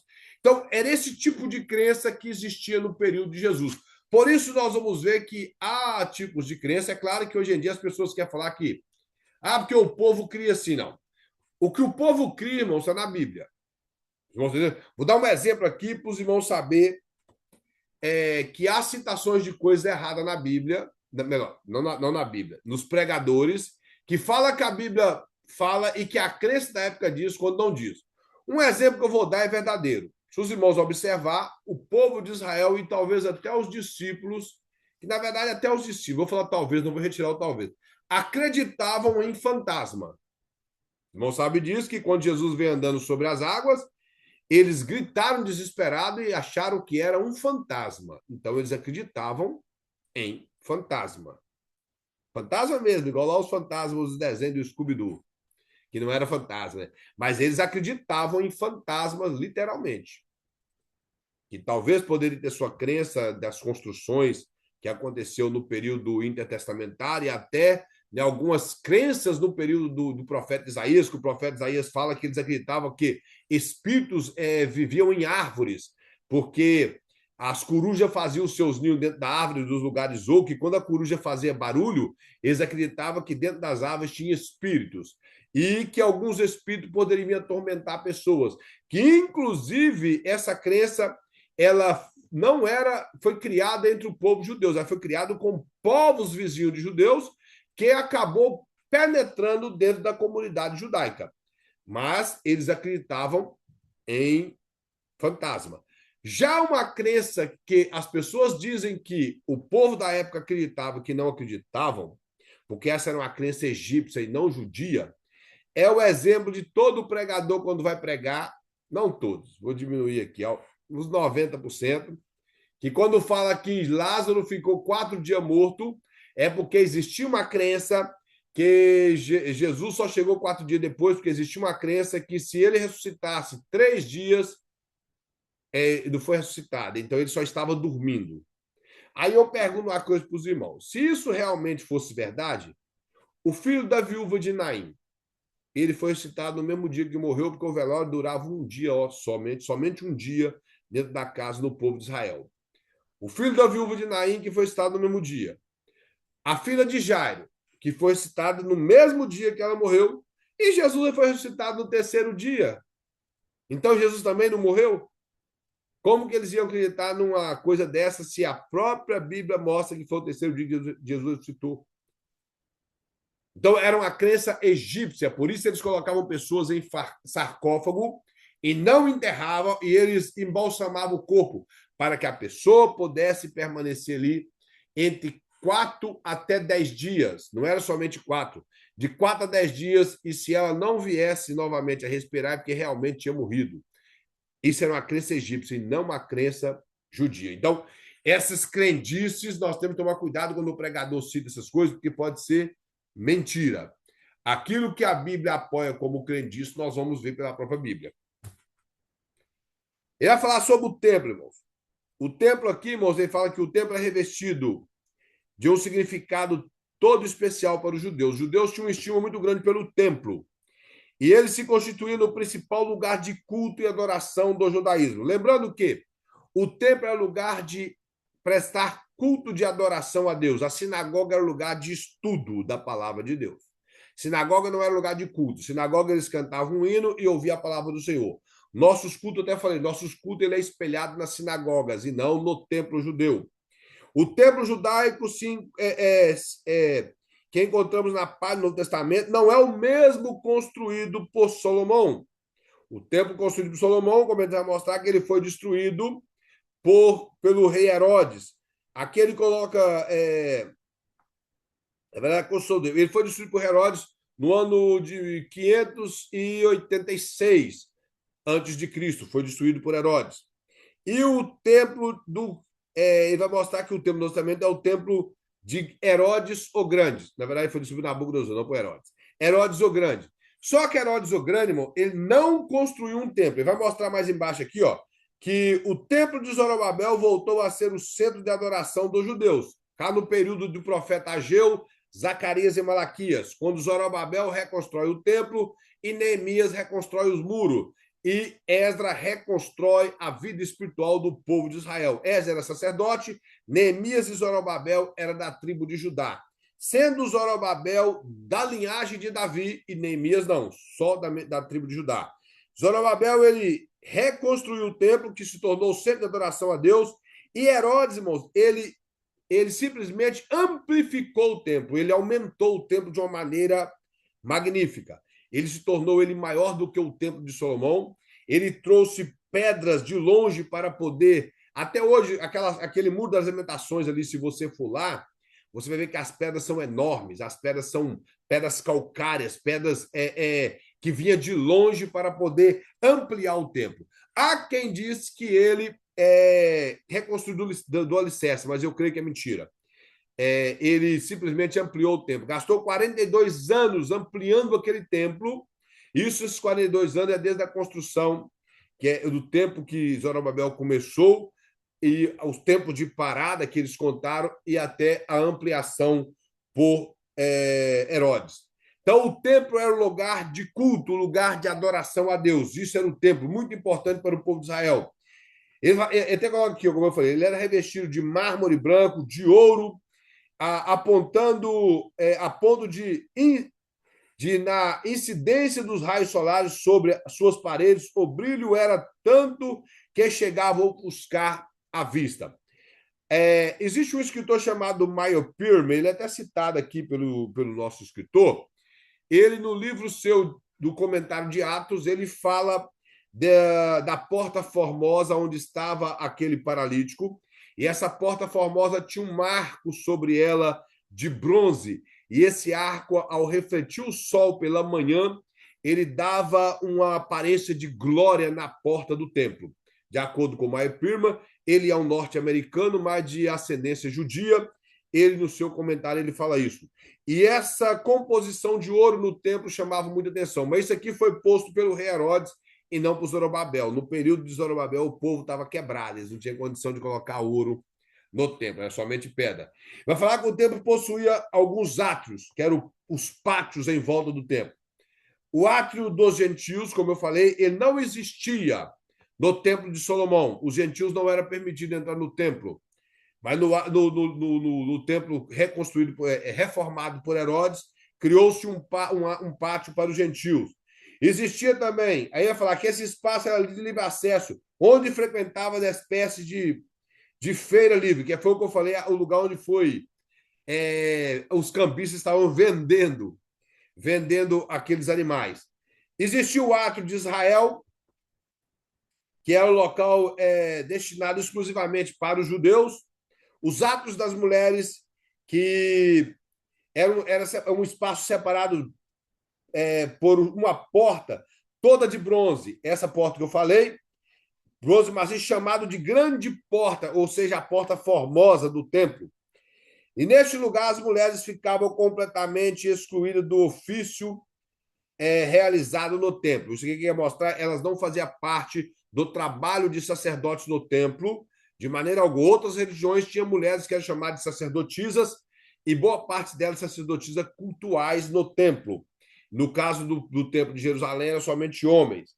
E o ato do sacerdote, que era o local que os sacerdotes, o sumo sacerdote e os levitas, eles ocupavam esse espaço, apresentando as ofertas queimadas ao Senhor, sendo terminantemente proibida a permanência de pessoas que não pertenciam ao grupo sacerdotal, ou quer dizer, a linhagem dos levitas.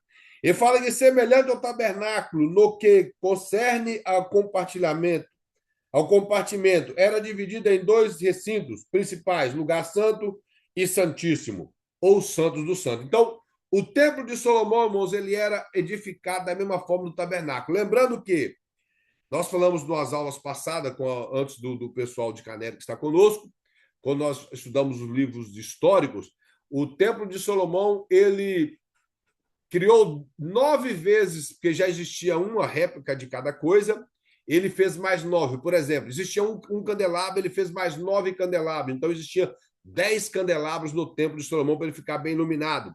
10 mesas dos pães da proposição, 10 pias de lavatório, 10 altares de holocausto e 10 altares de incenso. Somente a Arca da Aliança, que era acima da presença de Deus, de forma teológica, ele não pôde multiplicá-las. Que, inclusive, depois que ela se perdeu, ela nunca mais voltou e eles não fizeram outra arca. O respeito era tão grande pela arca em relação à presença de Deus que eles não fizeram. Então, no templo de Salomão, ele tinha as mesmas divisórias do tabernáculo, porém, com 10, as mobílias foram multiplicadas para 10. A sinagoga, como já falei, irmãos, era um lugar de estudo da palavra. Ela surgiu no período durante o exílio dos judeus na Babilônia. Lembrando que não foi no período que o governo babilônico dominava, e sim o período que os persas dominavam. Quando eles estavam na Babilônia, a Média e a Pérsia dominou o Império Babilônico, os medos passaram a ter sua sede na Babilônia e os persas voltaram para a Pérsia. E durante o período que os medos ficaram na Babilônia, os judeus também permaneceram lá. E no período do governo medo-persa, eles permitiram com que os judeus criassem determinados locais para que eles fizessem a sua maneira de culto ou a sua maneira de estudar novamente a Bíblia, porque até então eles estudavam de casa em casa. Boa parte dos estudos, segundo os estudiosos, eram feitos na casa que os sacerdotes ocupavam. E os judeus sentiram necessidade de perseverarem no culto do conhecimento de Yahweh, que foi na sinagoga, mas embaixo vai falar que a Babilônia, os judeus foram colocados numa região, nas proximidades da margem do rio Quedar, nós vemos no livro do profeta Ezequiel, com exceção dos profetas que quedou no palácio, eu falei quedou, estou misturando espanhol com português, que ficou no palácio. Os outros ficaram nessa região da Babilônia, onde puderam, entre outras coisas, edificar casa, desenvolver atividades agrícolas e praticar sua tradição. O Império Romano, tanto como o Império Babilônico, irmãos, eles não estavam preocupando em tirar a religião de ninguém. Era simplesmente você agregar uma religião a mais. Isso é um perigo. É quando o sincretismo religioso entra na igreja. Você não precisa abandonar Cristo e nem negá-lo. Você só precisa de agregar essa coisa a mais na sua vida, essa coisa a mais no culto, essa coisa a mais na igreja. Aí tá bom. Não estão compreendendo? Nós não precisamos deixar de ir no culto, mas colocamos essa coisinha no culto. Aí o culto já não é um culto a Deus, já passou a ter outras coisas. Não precisa deixar de pregar a palavra de Deus, mas acrescenta alguma coisa no meio das suas pregações. Então, esse é o problema do sincretismo religioso, quando nós misturamos o sagrado com coisa que não faz parte do sagrado. Isso é muito perigoso. E o povo da Babilônia, o povo de Israel da Babilônia, muitos,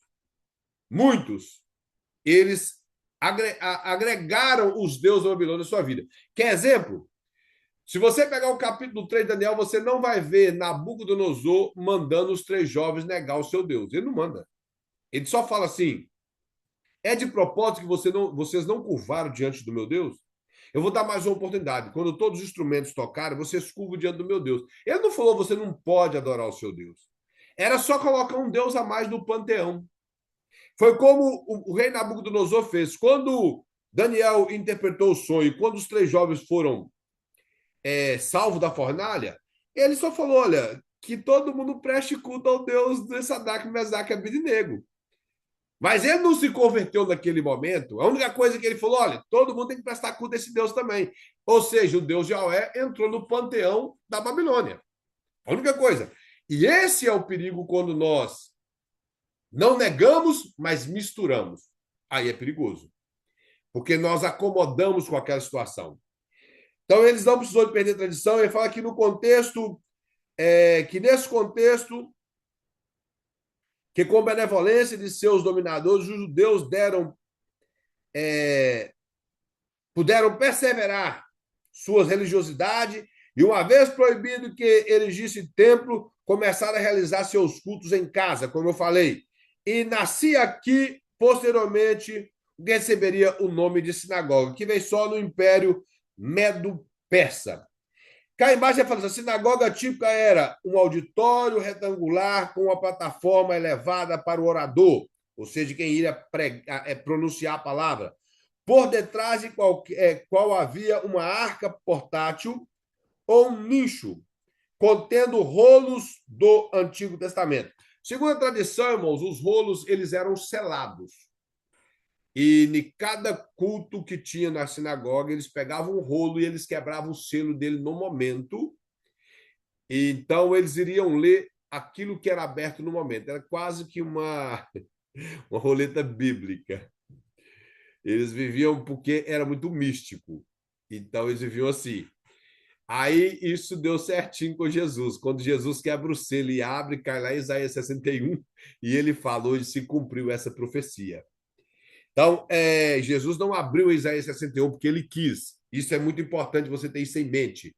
Ele não abriu porque ele quis. Foi entregue um rolo na mão dele e ao abrir, na nossa Bíblia, é o que comporta Isaías 61. E outra coisa interessante é que ele vai falar que o culto típico de uma sinagoga consistia em recitação responsiva do Shema, que ouve, ó Israel, o Senhor Deus é o único Deus, e cita toda aquela parte que está em Deuteronômio, capítulo 6, versículo 4. E tinha também o Shemonê. Esses Shemonê, irmãos, eram uma série de louvores, de cânticos que eles cantavam além dos salmos. Tinha as orações que era Hoje eles chamam de Sidu, que tem até um livro, que são rezas, na verdade, que inclusive tinha uma reza dos judeus, que eles falavam assim, ó Deus, graças te dou que eu não nasci mulher. Isso é para os irmãos verem que eram reza. E outra, ele dizia, também te dou graças porque eu não nasci cachorro. Eles oravam por dia para não ter chuva e coisas desse tipo. Na verdade, tinha tudo no Sidu. Ele não colocou Sidu aqui, mas se você quiser escrever, era o livro de orações. Aí tinha os cânticos, salmo, a leitura do Antigo Testamento hebraico, da lei dos profetas, os targums. Os targums, irmãos, eram...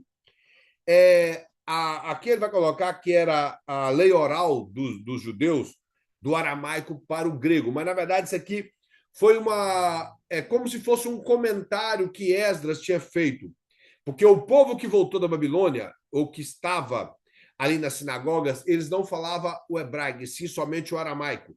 Então, Esdras teve que fazer uma compilação da lei em aramaico e trouxe interpretações. Daqui se deu origem ao Talmud. Só que Esdras fez escrito e não simplesmente de boca. Aí os judeus que começaram no período do Novo Testamento, que é chamado de tradição dos anciãos, a ser somente falado. Por volta dos anos 200 depois de Cristo, eles colocaram novamente no papel, que é o que é chamado de Talmud. Depois dos anos, eles foram sendo ampliados. Cada vez que surge um rabino importante dentro do povo de Israel na linha do farisaísmo, ou da linha dos judeus ortodoxos, que segue a linha do farisaísmo, eles acrescentam um pouco mais de interpretação no chamado Talmud. Parece que ele já está em 16 volumes. Começou com Esdras com pouco e hoje já está em 16 volumes. Então, a sinagoga era esse lugar de estudar a palavra de Deus. Lembrando, irmão, que você talvez já ouviu muita pessoa falar que nas sinagogas não entra mulher. Mentira. Se você abrir no capítulo 10 do livro de Lucas, você vai ver que tem uma mulher dentro da sinagoga. Aquela mulher encurvada que Jesus curou ela. Então, tinha mulher na sinagoga. As pessoas parece que atropelam as coisas da Bíblia. Ou tipo assim, ele leu que tem a mulher lá dentro da sinagoga, mas alguém falou que mulher não entra na sinagoga, o outro repetiu, e ele sai passando para frente. Então, isso é mentira. Muita mentira. Mulher podia sim entrar na sinagoga. A sinagoga era lugar de adorar a Deus. Como eu falei, as mulheres não entravam no local do templo, que era o espaço do sacerdote. Somente isso. Mas na sinagoga, que nada tem a ver com o templo, as mulheres entravam sim. O Sinédrio. O Sinédrio, irmãos, era o Supremo Tribunal dos judeus, porém de cunho religioso. Aqui não tem a ver com questões de crimes, a não ser que eram crimes contra a lei, mas estou falando crimes porque quando Israel estava debaixo do jugo romano, eles não poderiam matar ninguém, a não ser eles tinham que levar para os romanos e os romanos iriam estudar aquilo ali para saber se a pessoa era ou não digna de morte. Se você observar Pilatos, ele chegou à conclusão que Jesus não era digno de morte. Mas como estava nos planos divinos, Jesus chegou o tempo dele morrer, ele iria morrer. E Pilatos ele chega até a dizer: eu não vejo nada de crime nesse homem.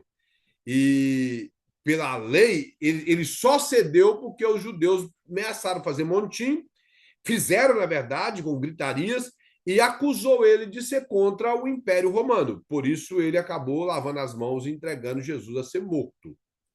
E se os irmãos observar, a execução das mãos que matou Jesus foi a mão dos romanos. Não teve ali uma mão de um judeu executando a morte, porque eles tinham que entregar aos romanos. Mas a culpa da morte é dos judeus. Isso aí nós não temos dúvida que a morte, a culpa é dos judeus. Mas a execução das mãos dos romanos. Então, o Tribunal Superior de Israel era o que nós chamamos de Residrim, que é traduzido como Sinédrio. Ali eles utilizavam a lei para julgar. O Sinédrio funcionava durante o dia. A hipocrisia foi tão grande que quando eles prenderam Jesus no Getsêmani, levaram a noite para o Sinédrio e passaram a noite julgando ele. É só para os irmãos observar como que eles estavam escondendo coisas do Império Romano. Fizeram todo o seu julgamento no período da noite e levaram no percurso do dia para o governador romano que residia na região de Israel. Ele vai mostrar que o Sinédrio e as sinagogas, após a morte de Esdras e Neemias, era responsável e instrução religiosa dos judeus pós o exílio babilônico. A tarefa de ensinar recai sobre a chamada Grande Sinagoga. Após esse período entre 400 e 200 a.C., vieram os chamados Zugotes, que entre 200 a.C. a 10 depois de Cristo, assumiram a responsabilidade pelos ensinos judeus nos preceitos da Torá. A função, irmão, do Sinédrio não se circunscrevia os meros ensinos dos preceitos religiosos. Pelo contrário, questões de ordem pública, a presidência do Sinédrio era exercida por um dos anciãos que, por tradição, acumulava a função judiciária, legislativa e executiva da nação hebreia. Fala que o Sinédrio era a Suprema Corte de Justiça dos judeus. Era constituído por 71 membros, o Sinédrio. Então, daqui esses homens iam averiguar o caso, mas a verdade é que eles, todos aquilo que era contrário aos seus pensamentos, sempre eram executados ou entregues à morte ou entregues para ser preso pelos romanos. E no caso de Jesus, ele foi julgado injustamente e condenado injustamente, a ponto até de tomar bofetadas no Sinédrio. A ponto que, quando ele tomou bofetada, ele disse: que mal te fiz para que me esbofeteia. Se te fiz algum mal, dê-me testemunha do mal. Se não te fiz nada, por que me feres? Então, nós vemos que esse suposto tribunal superior só julgava as causas que eles queriam. E há supostos rumores que eles estavam tentando levantar o Sinédrio novamente em Israel, mas a revista chamada da meia-noite, aquela revista Notícias de Israel, boa parte dela é mentirosa.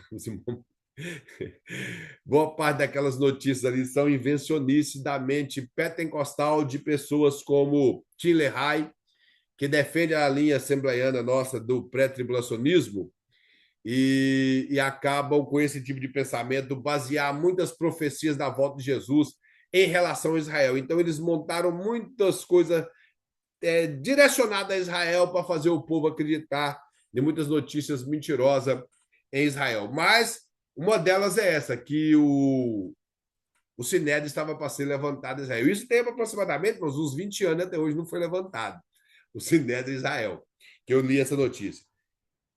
Ele vai falar do Talmud, que é uma coletânea de preceitos rabínicos. Deixa eu ver se ele colocou aqui.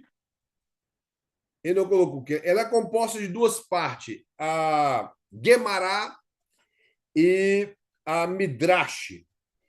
A Gemara, irmãos, ela é os contos e partes da lei, e a Midrash são interpretações da lei. E é como se fosse um comentário bíblico. É o que eles chamam de lei oral, isso é o Talmud, como eu já falei. O culto ao imperador e o misticismo e outras práticas religiosas. Ele vai mostrar, irmãos, que a prática que, a despeito do seu teor político, exercia forte influência na imaginária religiosa da época, era o misticismo. O que é misticismo? É um conceito de culto misturado com crendices, com coisas que a Bíblia condena ou coisas que a Bíblia não apoia. Por exemplo, existe uma linha de judeus chamados judeus cabalísticos ou judeus cabala. Eles são chamados de judeus místicos. Seriam os judeus espírita kardecista. Eles acreditam em numerologia, acreditam num monte de contos antigos. São pessoas que reavivou esses livros apócrifos, como o livro de Enoque, essas questões de nome de anjos que a Bíblia não dá, numerologias e coisas semelhantes. As numerologias, irmãos, elas, se a Bíblia apoia em determinados versículos, nós temos que crer. O que ela não apoia, nós não precisamos de acreditar. Tanto pastores assembleanos escreveram livros de numerologia, tudo besteira. Eu respeito muito pastor Abraão de Almeida, um grande escritor, mas escreveu um livro sobre os números da Bíblia, para mim é uma besteira. Tem dois pastores que estão para escrever aí os códigos da Bíblia no hebraico, lá que é o pastor Carlos Vailate, que eu também admiro demais, que é um homem extraordinário no seu conhecimento, é um pastor batista, e um assembleano, que é o pastor Elias Soares. Para mim é um livro que não vale nada. E se me der, eu poderia pegar, se for de muito amigo, mas ficaria na minha biblioteca ali para nada, que eu nem abriria para nada. Outro livro que a CPAD comprou, a sua autoria, que não vale nada, é Os Códigos da Bíblia. Primeiro, foram feitos por judeus matemáticos de linha cabala e não cristã. E a CPAD me comprou uma porcaria daquela e ficou vendendo para os cristãos ficar fazendo acróstica na Bíblia hebraica. Os irmãos sabem que é acróstica?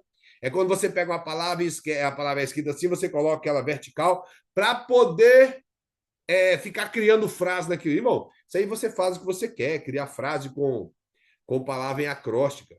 Então, é o que eles fizeram nesse livro chamado Códigos da Bíblia. Hoje eles já inventaram um negócio, que na genealogia lá de Gênesis capítulo 5 tem a salvação ali. Irmão, isso é mentira. Mentira. Porque, por exemplo, Paulo cita quase todo o Antigo Testamento, irmão. Ele nunca citou. Será que Deus escondeu de Paulo, o homem do gabarito de Paulo, que lá no capítulo 5 de Gênesis, com aqueles nomes ali, não tinha a salvação? Que esses códigos da Bíblia encontrados na Torá, Paulo nunca falou deles. Então, nós temos que parar com essas coisas místicas. Esse misticismo no meio do povo de Deus traz prejuízo, traz crendice. O nosso povo pentecostal é movido por crendices. Se uma pessoa chega falando aqui um monte de besterol, por exemplo, os irmãos, o pessoal ama. ama ouvir esse povo que diz que veio da África, que enfrentou demônio, enfrentou bruxo, enfrentou zanguebeto, que tem zanguebeto que tudo é mentira. Que é tudo mentira, essas mentiradas. O pessoal ama essas besteiras. Que lá na África aconteceu isso. Bom, bruxaria tem em qualquer lugar do mundo.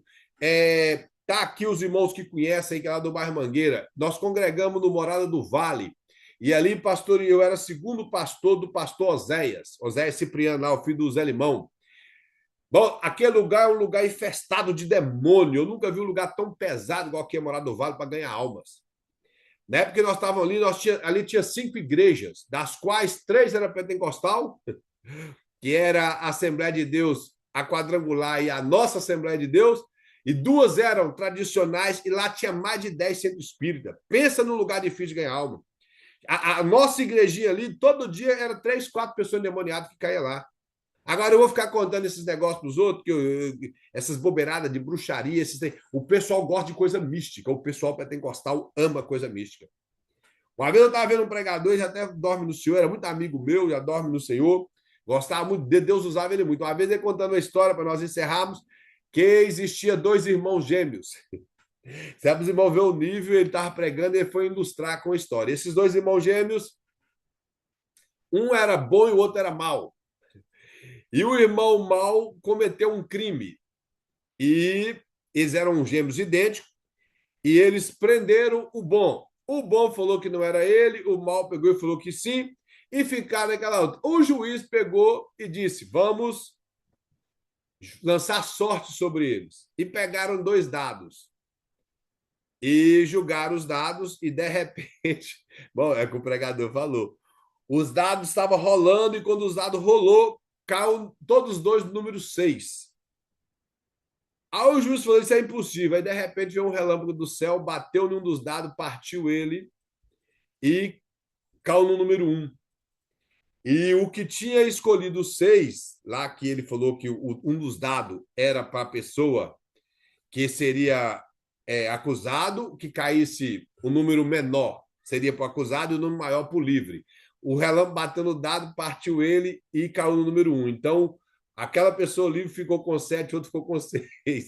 Isso os irmãos ver que isso aconteceu numa pregação. E o povo glorificou a Deus. O povo glorificou a Deus. Isso aconteceu na pregação. Outra coisa, isso ocorre demais. Nosso ministério não faz isso. Isso eu sei que não, porque antes de entrar no ministério eu perguntei direto para o presidente. E nós não ungimos coisas. Nós ungimos enfermo, e só enfermo, nem obreiro. Obreiro também não são ungidos na nossa igreja. São separados, como a Bíblia ensina. Mas as igrejas, irmão, amam esse negócio de óleo. As pessoas andam com sujando a frente da igreja todo de óleo. Eu lembro uma vez que eu fui na igreja, eu não vou falar o nome dela, não vou falar o nome. Uma irmã estava com uma vasilhinha cheia de óleo, ela jogou o óleo, eu estava com um terno cinza, novinho. Eu fiz igual o Matrix, eu só virei de lado assim, parecia que era uma bala passando, aquele monte de óleo. E sujou o chão todo de óleo, o chão era de granito, em tempo daquele negócio de derrubar pessoas escorregar e cair.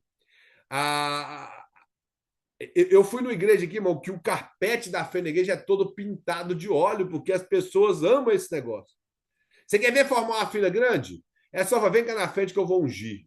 Pô, vão vai lá, eles não sabem nem para que está sendo ungido, esse que é óleo.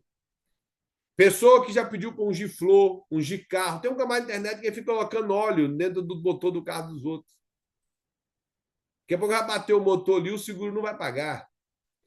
Então, o povo ama essas coisas místicas. Olha, irmão, não tem nada. Varão, Vou falar. domingo mesmo, o irmão lá da igreja, tadinho, é novo lá. Chamou, pastor, unge meu carro para mim. Meu carro tá quebrando demais. Já bateu no meu carro umas 2 vezes. Falei, meu filho, cara, deixa eu te ensinar uma coisa. Nós não temos costume de ungir coisas. Nós oramos, nós abençoamos. A unção, a Bíblia fala que é para os enfermos. Se tiver alguém enfermo, chama os presídios. Ensinei para ele. Então, não, sério. Porque minha mulher está no Brasil, mas ele está no Brasil. Falou assim, pede seu pastor para ungir. Eu falei, não, mas a gente não unge, não. Aproveitei, já ensinei. Justamente porque vem com essas ideias dessas unções, dessas igrejas neopentecostais, e acaba querendo entrar dentro da nossa igreja. Por isso a gente tem que estar pronto para ensinar. Apesar que tem muitas assembleias que ungem, irmão, qualquer coisa. Tem muitas assembleias do Belém ainda, que nosso ministério é a Assembleia do Belém, que unge. Então, o evangelista Alex fez correto. Eu lembro, eu já vi pessoas me pedindo, uma vez uma mulher levou uma flor para me ungir na igreja.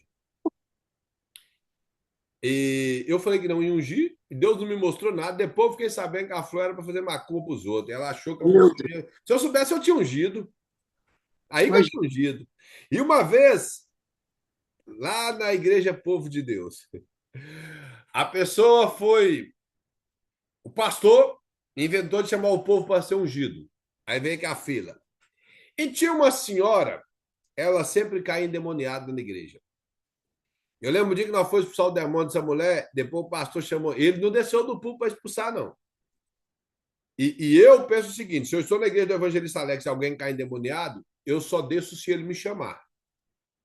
Se ele me chamar, ele é o pastor da igreja. Mas lá, como nós éramos da igreja, eu percebi que o pastor não desceu, desceu eu e o presbítero Reginaldo, expulsamos o demônio da mulher. E a mulher estava no show, o presbítero Reginaldo estava com a gravata assim, depois ele chamou a atenção, disse que você tem que tirar a gravata quando você vai expulsar demônio, porque se o demônio pegar na sua gravata, ele te mata. Aí eu falei, não concordo com o senhor, não. Hoje eu aprendi demais, na época era novo, tinha 23 anos e nós arrancávamos toco arrumado, eu mesmo pastor. Falei, concordo com o senhor, não. Se eu sou homem de Deus, o demônio não pega de gravata minha, não. Conversa é essa. Mas aí um dia, essa mulher vem de novo e ela cai em demanda direto. Vem para ser ungida. A maioria das pessoas unge com esse dedo. Quando ele chegou na mulher, e eu estava do púlpito, eu vi, ele foi, trocou esse dedo e colocou no dedo na testa da mulher. A mulher saiu como se tivesse sido ungida. Na reunião de obreiro, no final da semana, eu fui perguntar ele por que ele não ungiu a mulher, que eu senti aquilo como engano. Ele falou comigo, não, porque se você ungir o demônio, ele não sai, nunca mais. Eu falei, mas ungir demônio como? O demônio é espírito e não tem como ungir um demônio. E não, que se você ungisse a pessoa ela é endemoniada, o demônio tomou posse. Você falou, o óleo não é de Deus. Como que vai ungir a pessoa? Aí ele, vamos deixar esse negócio para lá, meu irmão.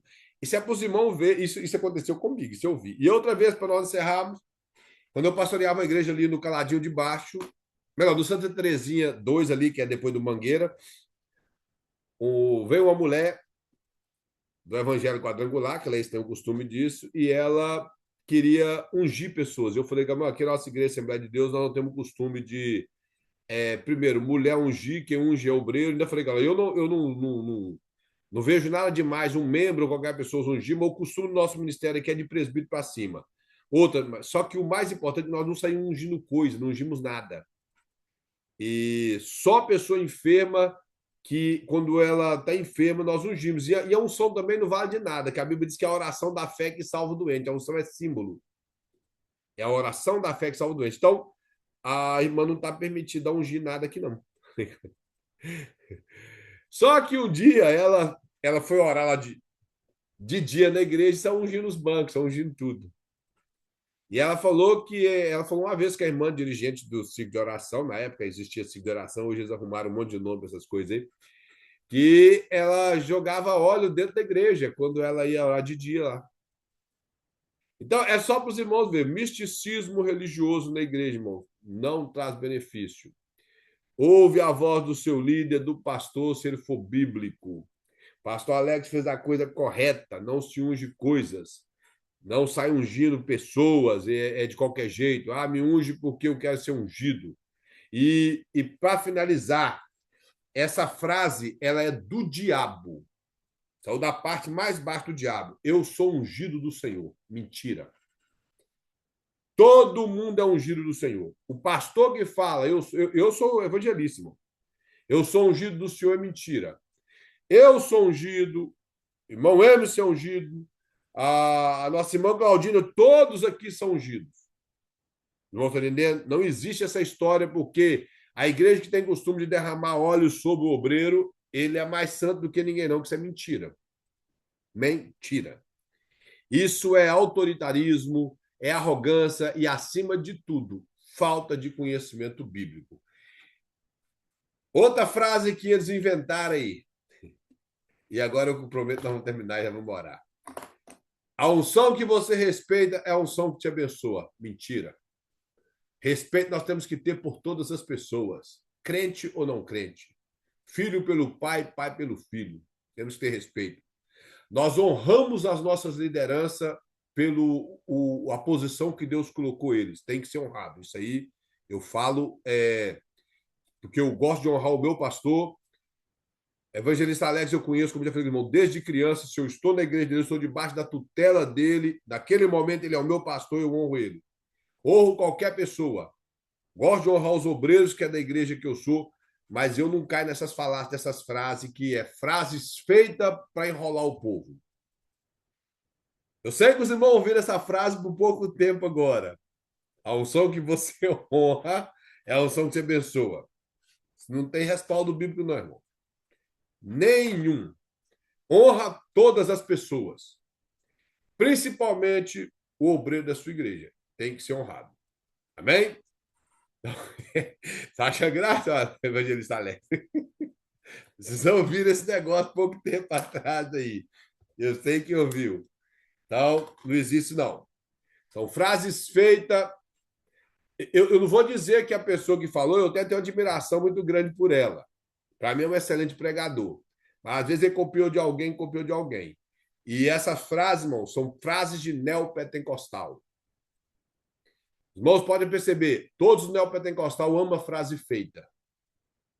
Você está estudando, quer ser um pregador, quer ser uma pregadora, quer ser um ensinador, quer ser uma ensinadora, ensina a Bíblia. Bíblia. Mexe com frase feita, não. Não mexe. Se quer falar frase feita, fala aleluia. Mas não mexe com frase feita, não. Isso não traz edificação para a igreja, nada.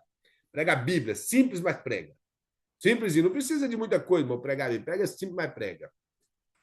Frase feita é cansativo. Eu falo com os irmãos de verdade. Cansativo.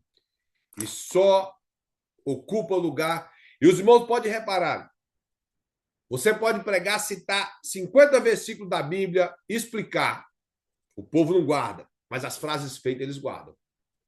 Você citou frase feita, eles repetem aquilo a semana inteira. E tem uma coisa, se é uma frase feita que beneficia ele, quando o pastor chama atenção, ele cita a frase feita, mas não cita versículo. Cita a frase feita. Vamos orar. Amém? Pedir irmã Gleice para orar, irmão, para nós. Agradecer ao Senhor, orando, e Deus abençoe os irmãos.